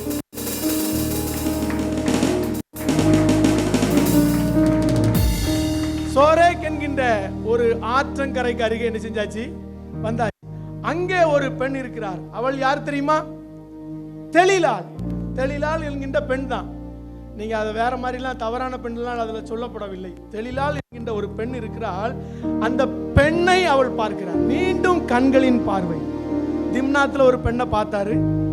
அதுக்கப்புறம் இங்க வந்து தெளிலா, அங்க காசால ஒரு பெண்ணை பார்க்கிறாரு. மூன்றாவதா எங்க? அப்போ சிம்சோன் ஐயாவுடைய வாழ்க்கையில 3 பெண்கள் என்ன செய்கிறார்கள்? குறுக்கிடுகிறார்கள். நோட் பண்ணி வச்சுக்கிடுங்க, நான் முடிக்க போறேன், கேள்வி கேட்பேன், சரியா? 3 பெண்கள் சிம்சோன் ஐயாவுடைய வாழ்க்கையிலே குறுக்கிட்டார்கள். இந்த தெலீலா அம்மையாரிடம் வந்து அவர்கள் சிம்சோனுக்கு வந்திருக்கிறான்னு செய்தி வந்தோடனே பிடிக்க முடியாது. சிம்சோனுடைய பலம் வந்து பெலிஸ்தியர்களுக்கு என்ன செஞ்சு போச்சு? தெரிந்து விட்டது. சிம்சோனை எப்படி பிடிக்கணும்னா இப்படிதான் பிடிக்கணும்னு சொல்லி அந்த தெலீலாள் என்கிற அம்மையாரிடம் அவர்கள் ஒரு காரியத்தை வைக்கிறார்கள். 1100 வெள்ளி காசு என்ன செய்கிறார்கள்? பேரம் பேசுகிறார்கள். எப்படியாவது அவனை என்ன செஞ்சிரு? பிடிச்சு கொடுத்துரு. பிடிச்சு கொடுத்தா சும்மா கிடையாது, அவருடைய பலம் எங்க இருக்குன்னு என்ன செய்யணும்? சாதாவா வாரான், அடிச்சு 1000 2000 ரூபாய் தூக்கி போட்டு போயிடுறான். அப்படிதானே? இந்த கிரிக்கெட்ல யாரு சொன்னாங்க? டோனியா ஒரு ஆள் வராரு, இப்படிதான் வராரு, இப்படி ஆட்டிக்கிட்டு வராரு, பவுன்சரு செஞ்சுரிலாம் அடிச்சுட்டு போறாரு. அப்படிதானே? ஆள் பார்க்க இதே மாதிரிதான் ஜெய்சாண்டிக்கு வந்து அடி, இவரை எப்படிதான் அடிக்க முடியும்னு பாக்குறான். அப்புறம் தான் அவங்க சொல்றாங்க இந்த தெலீலாளை பிடிக்கணும்னு சொல்லி. தெலீலாள் வந்து அதே போல சிம்சோன்ட்ட பக்குவமா பேசுறா. முதல்ல சொல்றாரு, எப்படிங்க உங்களுக்கு இந்த பலன் இருக்கிறது? ஏம்மா உனக்கு இந்த பலத்து மேல இவ்வளவு வைக்கிற? எப்படி நம்மளால கொஞ்சம் புத்தி இருக்கும்ல? எப்படி நியாயாதிபதிங்க, இஸ்ரவேலோட நியாயாதிபதி ஒரு பெண் கேட்கின்ற பொழுது நம்ம நினைக்கலாம் தெலீலாள்கிட்ட விழுந்துட்டாரு. நோ, அவர் முதல்ல விழல. இவ யாருன்னு அவ ஆராய்ஞ்சு கொண்டே இருக்கிறார். முதலாவது சொல்கிறார், எப்படி இந்த பலம் உங்களுக்கு இருக்கிறது? அவள் சொல்கிறார், இந்த பலம் போகணும்னா நான் என்ன செய்யணும்? உலராத பச்சையான 7 அகனினார் கயிறுகளால் என்ன செய்யணும்? கட்டணும். கட்டிட்டா. கட்டணும்னு இவர் சொல்லதான் செய்வார், ராத்திரியே கட்டிடுவா. அதேலா எவ்வளவு அழகா இருக்கும் தெரியுமா? கணவன் சில காரியங்களை செய்யும்போது மனைவி ராத்திரியே அதை கட்டிடணும். அப்பதான் நடக்கலையான்னு தெரியும். இதோ பெலிஸ்தியர்கள் உன் மீது என்ன செஞ்சு விட்டார்கள்? வந்து விட்டார்கள். ஒரே செகண்ட்ல என்ன செஞ்சுட்டாரு? நம்மளாலதான் பெரிய ஆளாச்சே. தூங்கி எஞ்சி உதறிட்டு வந்த மாதிரி இருந்துச்சு. 7 அகனினார் கயிறு எங்க போச்சுன்னே தெரியல. மீண்டும் 2வது கேட்கிறார், என்னை ஏமாற்றி விட்டீர்கள் நீங்கள். என்னை கூட்டிட்டு போறேன்னு சொல்லிட்டு நீங்க கூட்டிட்டு போல. இந்த முறை என்ன செய்யணும்? சொல்லிவிடும் என்று சொல்கிறார். அப்போ இதுவரைக்கும் எந்த வேலைக்கும் உபயோகப்படுத்தாத கயிறுலாம் என்ன செய்யணும்? சிம்சோன் ஐயாவுக்கு கயிறுல கட்டி ஆல்ரெடி முதல்ல நம்ம அங்க ஏத்தாமல பார்த்தோம். அப்படிதானே? கயிறு பிச்சு பறந்துட்டு. 2வது அதே சொல்றாரு, கயிறுலால கட்டுங்க அப்படின்னு சொல்றாரு. மீண்டும் பெலிஸ்தியர்கள் வந்து விட்டார்கள் என்று சொல்கிறார். கயிறு அத்து விட்டது. 3வதும் அவள் விடவில்லை. 3வது முறையாக சொல்கிறார், என் தலையில எத்தனை ஜடை இருக்கு? 7 ஜடைகள் இருக்கின்ற அந்த 7 ஜடைகளையும் நெசவுநூல் பாவோட பின்னி வச்சுட்டு நீங்க என்ன செஞ்சிடலாம்? என்ன என் பலத்தை குன்றி போக பண்ணிவிடலாம் என்று சொல்ல. அதே போல செய்கிறார். மீண்டும் தெலீலாள் சொல்கிறார், இதோ பெலிஸ்தியர்கள் வந்து விட்டார்கள் என்று சொல்லி அந்த 7 ஜடையும் நெசவுநூல் பாவோட பிச்சுட்டு செஞ்சுட்டு வந்து 3 தடவை ஃபெயிலியர். இனிமே விட மாட்டேன், இனிமே நான் ஜாக்கிரதையா இருப்பேன். 4வது தடவை கேட்கிறேன், நீ கண்டிப்பா என்ன செய்யணும்? உண்மையிலே என் மீது நீ பிரியம் வைத்திருப்பாயானால் நீ சொல்ல வேண்டும். உண்மையிலே என் மீது பிரியம் வைத்திருப்பாயானால் சொல்ல வேண்டும் சொல்லி கேட்ட மாத்திரத்தில் அந்த பெண் அழுகின்ற பொழுது சிம்சோன் ஐயாவுக்கு அது சொல்றாரு, அவர் மரிப்பதற்கு விசனம் கொண்டார்கள் என்று சொல்லி வேதத்தில் எழுதியிருக்கிறது. அவருக்கு மனம் அப்படியாக என்ன செய்து விட்டது? உடைந்து விட்டது. நீங்க பாத்தீங்கன்னா நியாயாதிபதிகள் 16:16 வாசிக்கலாமா? இப்படி அவனை தினம் தினம் தன் வார்த்தைகளினாலே நெருக்கி அலட்டி கொண்டிருக்கிறதினால் சாகத்தக்கதாய் அவன் ஆத்துமா விசனப்பட்டது. பாத்தீங்கன்னா அந்த விசனத்துல அவர் சொல்றார், தாயின் கற்பத்தில் இருந்து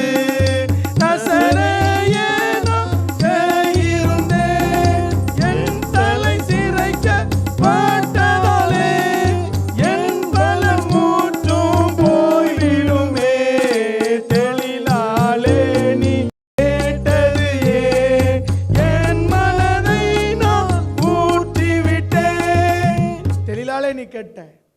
நான் பிறக்கும் பொழுது தாயின் கர்ப்பத்திலிருந்து நசரேனாய் இருந்தேன்.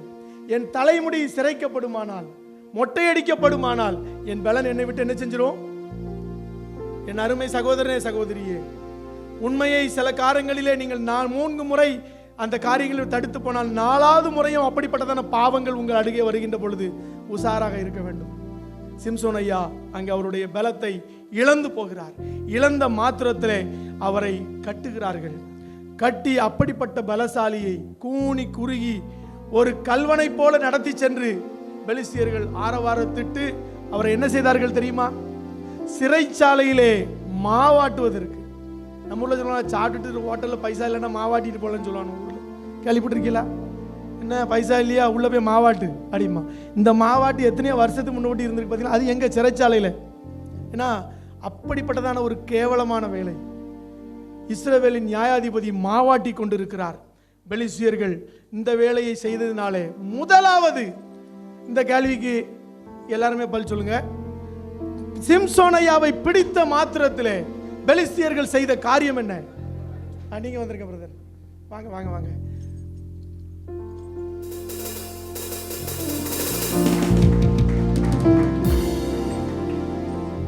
அவருடைய கண்களை பிடுங்கினார்கள். ஏன் தெரியுமா? அவருடைய வாழ்க்கையில அவர் செய்த பாவங்கள் அனைத்துமே கண்டார். அவர் திம்னாத்திலே அந்த பெண்ணை கண்டார், காசாவில வேசியை கண்டார், தெளிலாளை கண்டார். அந்த கண்ணுக்கு இனிமையானவர்கள் என்று சொல்லி அவர் சொன்னார். அந்த கண் பிடுங்கப்பட்டது. பிடுங்கப்பட்டதோடு மாத்திரமல்ல, அந்த பலவீனம் அவரை என்ன செய்யும்? சும்மா புடுங்கிட்டாங்கன்னு சொல்றோம், எவ்வளவு கஷ்டத்தை அனுபவிச்சிருப்பார், அப்படித்தானே? அந்த கண் பிடுங்கப்பட்டவராக அவர் ஆண்டவரை நோக்கி என்ன செய்கிறார்? விண்ணப்பம் பண்ணுகிறார். பலவீன நாட்களிலே பலன் தந்து தாங்குவார், பலவித சோதனையில் ஜெயம் நமக்கு அளிப்பார். பலவீன நாட்களிலே பலன் தந்து தாங்குவார், பலவித சோதனையில் ஜெயம் நமக்கு அளிப்பார். ஆபத்து காலத்தில் அரணான கோட்டையும், ஆபத்து காலத்தில் அரணான கோட்டையும், கேடகமும் துருகமும் பலனவரே. என்னை உண்டாக்கிய என் தேவாதி தேவன், அவர் தூங்குவதும் இல்லை, உறங்குவதும் இல்லை. பலவீனமாய் இருக்கின்ற சூழ்நிலையிலே அவர் ஆண்டவரை என்ன செய்யல? கேட்கல. கண் புடுங்கப்பட்ட பொழுதும் ஆண்டவர் என்ன செய்யல? நோக்கி பார்க்கல. ஆனா அந்த பெலிஸ்தியர்கள் எல்லாரும் கூடியிருக்கிறார்கள். ஒரு இடத்துல கூடியிருந்தாங்களா? கூடியிருந்த பொழுது அந்த பெலிஸ்தியரின் ஒரு தெய்வம் உண்டு. என்ன தெய்வம்? எல்லாரும் சொல்லிட்டீங்க. அவங்க அனைவருக்கும் ஸ்தோத்திரம். எல்லாரும் சொல்லிட்டீங்க. ரொம்ப தாகோன் என்கின்ற ஒரு தெய்வத்தை என்ன செஞ்சிட்டு இருந்தாங்க? வழிபட்டு இருந்தார்கள். அந்த தெய்வத்திற்கு பலி செலுத்துகிறார்கள். ஏனென்றால் இஸ்ரவேலின் நியாயாதிபதியை நாங்கள் என்ன செஞ்சு வச்சிருக்கோம்? பிடிச்சு வச்சிருக்கோம். ஆரவாரம் செய்கிறார்கள். அப்பொழுது சிம்சோன் ஐயா பார்க்கிறார். ஒரு விஷயம் என்ன செஞ்சிடணும்? ஆண்டவரை நோக்கி கூப்பிட்டுறணும். இதுல நீங்க பாத்தீங்கன்னா, எப்பெல்லாம் அவர் ஆண்டவருடைய சன்னிதானத்துக்கு வந்து கேட்கிறாரோ, ஆண்டவர் என்ன செய்யறாரு? இறங்குகிறார். கிறிஸ்து நெருக்கத்திலே கர்த்தரை நோக்கி கதறி கூப்பிட்டா, நெருக்கத்திலே கர்த்தரை நோக்கி கதறி கூப்பிட்டா, என் கண்களாய் ஒரே தீர்வை தீர்க்க வேண்டும் என்றார், என் கண்களாய் ஒரே தீர்வை தீர்க்க வேண்டினார். ஒரு விசை மாத்திரம் என் தேவனை இறங்கும், ஒரு விசை மாத்திரம் என் தேவனை இறங்கும், நினைத்தருளும் பலப்படுத்தும் என்று சொல்லியே, நினைத்தருளும் பலப்படுத்தும் என்று சொல்லியே. ஒரு விசை நினைத்திருங்க சுவாமி என்று சொல்லி சிம்சோன் ஐயா கேட்கின்ற பொழுது ஆண்டவர் மறுபடியும் என்ன செய்கிறார்? இறங்குகிறார். அப்பொழுது சொல்கிறார், இவர்கள் இருக்கின்ற இடத்திலே உயரமான தூண்கள் எதுவோ அதற்கு அருகில கொண்டு போய் என்ன செஞ்சிருமா? வச்சிரு. எனக்கு பார்க்க தெரியாது. ஒரு நடத்தி கொண்டு போகின்ற ஒரு பையனிடம் சொல்கிறார், இந்த பில்டிங்கை தாங்கிட்டு இருக்க ஒரு பெரிய தூண் எது, அதுல நான் கொஞ்ச நேரம் என்ன செய்யணும்? சாஞ்சி உட்காரணும் சொல்றாரு. உட்கார்ந்துட்டு அந்த இடத்துல இருந்து இந்த கையில ஒரு தூண், இந்த கையில ஒரு தூண், இந்த 2 தூணையும் தன்னுடைய பலத்தினால் என்ன செய்கிறாரு? தள்ளுறார்.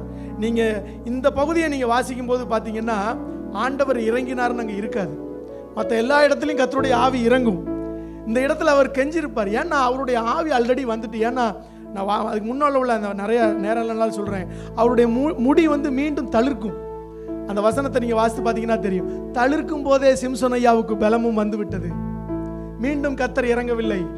சிம்சோன் கூப்பிடுவதற்கு முன்பே, நீங்கள் ஆண்டுடைய சன்னிதானத்திற்கு வந்து ஜெபிப்பதற்கு வருவதற்கு முன்பே, என் பிள்ளை எதுக்கு வாரான், என் பிள்ளை என்ன நோக்கத்திற்கு ஆலயத்திற்கு வருகிறான். ஒருவேளை எத்தனையோ வேலைகள் உண்டு, லேட்டா போனா சாப்பாடு இருக்காது ரூம்ல, ஆனா எவ்வளவோ வேலை களைப்பு. இங்க 2 பேர் வேலை பார்க்கிறவங்க நிறைய பேர் இருக்கீங்க. எவ்வளவு கஷ்டத்தின் மத்தியில் இருந்தாலும் ஆண்டோடைய ஆலயத்திற்கு நான் போவதற்கு என்ன செய்றேன், எவ்வளவு வாஞ்சியா இருக்கிறேன்னு சொல்லும் பொழுது ஆண்டவர் உங்களோடு இறங்க வல்லவராய் இருக்கிறார். கிறிஸ்துவுக்குள் பிரியமானவர்களே, இந்த வேளையிலே அப்படியாய் அவர் அந்த இடத்துல எத்தனை பேர் இறந்தாங்க? 3000 தானா? 3000 தானா? ஒரு தரம், 2 தரம், 3 தரம், 3001. எப்படி? சிம்சோன் ஐயாவையும் சேர்த்து. ஏனென்றால் 3000 கொன்றார் என்று சொல்லி வேதத்தில் வசனம் இருக்கிறது. 3000 கொன்றார். ஆனால் அதில் தானும் என்ன செய்தார்? மரித்து போனார்.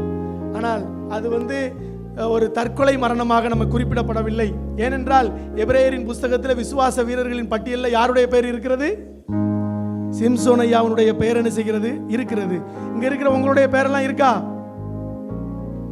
இருக்குன்னு சொல்லுங்க. ஆமென். எல்லாரும் பேர் இருக்கு. ஆண்டவர் ரிஜிஸ்டர்ல பாத்திருக்கீங்களா? நம்ம கிளாஸ் 2 கிளாஸ் போகும்போது முதல்ல ரிஜிஸ்டர் போடுவாங்க, பாத்திருக்கீங்களா? வரல 41 அட்டெண்டன்ஸ் இருக்கா, எல்லாம் அவன் எவ்வளவு வரல அப்படிலாம் கேட்போம். ஆனா அவன் பேர் இருக்கும், கரெக்டா இல்லையா? ஒரு 10-20 நாள் வரலன்னா அந்த பேர் என்ன செஞ்சிருவோம்? தூக்கிடுவோம். டீச்சருக்குலாம் தெரியும் அப்படிதானே? முதல்ல ஆள் விடுவாங்க. நாங்கெல்லாம் ஸ்கூல்ல படிக்கும் போது போய் பார்த்துட்டு வா, ஏன் வரல ஸ்கூலுக்கு அப்படிம்பாங்க. 1 நாள் 2 நாள் பார்ப்போம், வரல. 1 மாசம் ஆயிட்டு வரல, டிஓ விசிட் இருக்கு, இப்பவும் கேட்டா அவன் வரலன்னு சொன்னா பிரச்சனை வரனா ரிஜிஸ்டர்ல இருந்து என்ன செஞ்சிருவோம்? கிறுக்கி போட்டுரும். மோசேயா சொல்றாரு பாத்தீங்களா? மோசேயா என்ன சொல்கிறார்? ஆண்டவரே, இந்த ஒரு விஷயம் இந்த ஜனங்களுக்காக நீர் பரிதவியும், இல்லை என்றால் என்னுடைய பெயரை என்ன செஞ்சிரும்? கிறுக்கி போற்றும் ஐயா என்று சொல்லி மோசே ஐயா ஆண்டவருக்கு. அதே போல உங்களுடைய என்னுடைய பெயர் ஜீவ புஸ்தகத்தில் என்ன செய்யப்பட்டிருக்கிறது? எழுதப்பட்டிருக்கிறது. அது கிறுக்கி போடாமல் பார்த்து கொள்ள வேண்டியது ஆலயத்திற்கு வருவது, தனி ஜெபம் ஜெபிப்பது, கர்த்தருக்கு பயந்து வாழ்கின்ற பொழுது உங்களுடைய வாழ்க்கையிலே பல அதிசயங்களை காணலாம். இன்றைய நாளிலும் இந்த அடிமை மூலமாக சிம்சோன் ஐயாவுடைய வாழ்க்கையிலே ஒரு காரியத்தை உங்களுக்கு மறக்காமல் இருப்பதற்காக சொல்கிறேன். 3 பெண்கள் அவருடைய வாழ்க்கையில என்ன செய்தார்கள்? இடைப்பட்டார்கள். 30 தோழர்கள் அவர்களுக்கு கொடுக்கப்பட்டார்கள். 30 மாற்று வஸ்திரங்கள், 30 துப்பட்டிகள், 300 நரிகளை பிடித்தார். நரியெல்லாம் பிடிக்க சாதாரண வேட்டைக்கு போன ஆட்களுக்கு தெரியும். நரியெல்லாம் பிடிக்கவே முடியாது. 300 நரியை பிடிக்கணும் எவ்வளவு பெரிய ஒரு டேலண்டடா இருக்கணும். 300 நரியை பிடித்தார். கடைசியில் 3000 பேர். 3, 30, 300, 3000. இதை ஞாபகம் வைத்துக் கொள்ளுங்கள். சிம்சோன் ஐயாவினுடைய வாழ்க்கையிலே 3 பெண்கள், 30 தோழர்கள், 300 நரிகள், 3000 பெலிசியர்கள் வீழ்ந்தார்கள்.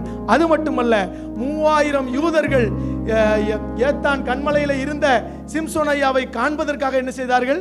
சென்றார்கள். இந்த 3 என்பது சிம்சோன் ஐயாவுடைய வாழ்க்கை சரித்திரத்திலே ஒன்று. அவருடைய வாழ்க்கையில் இருந்து பலவிதமான காரியங்களை இன்றைய நாளிலும் நீங்கள் கற்றுக்கொண்டிருக்கிறீர்கள். அதற்காக நான் ஆண்டவருக்கு நன்றி செலுத்துகிறேன்.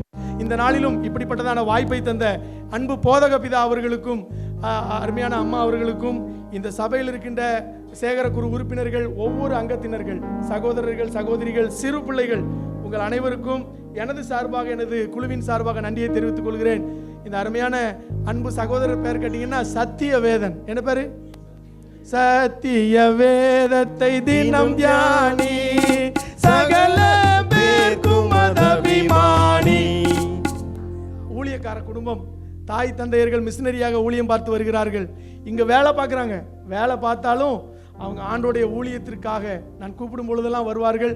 பல ஆலயங்களில் சென்று அவர்கள் கர்த்தர் கொடுத்த திறமையை வெளிப்படுத்திக்கணும். அவர்களுக்கு நன்றியை தெரிவித்துக் கொள்கிறேன். அண்ணன் பேர் கோயில் பிச்சை. எனக்கு மறக்கவே முடியாது. ஏன்னா எங்கள் அப்பா பேர் கோயில் பிச்சை. பார்த்தீங்கன்னா அண்ணனுக்கு 3 பெண் குழந்தைகள். என்னென்ன முடிச்சிருக்காங்க? சிஓ முடிச்சிருக்காங்க,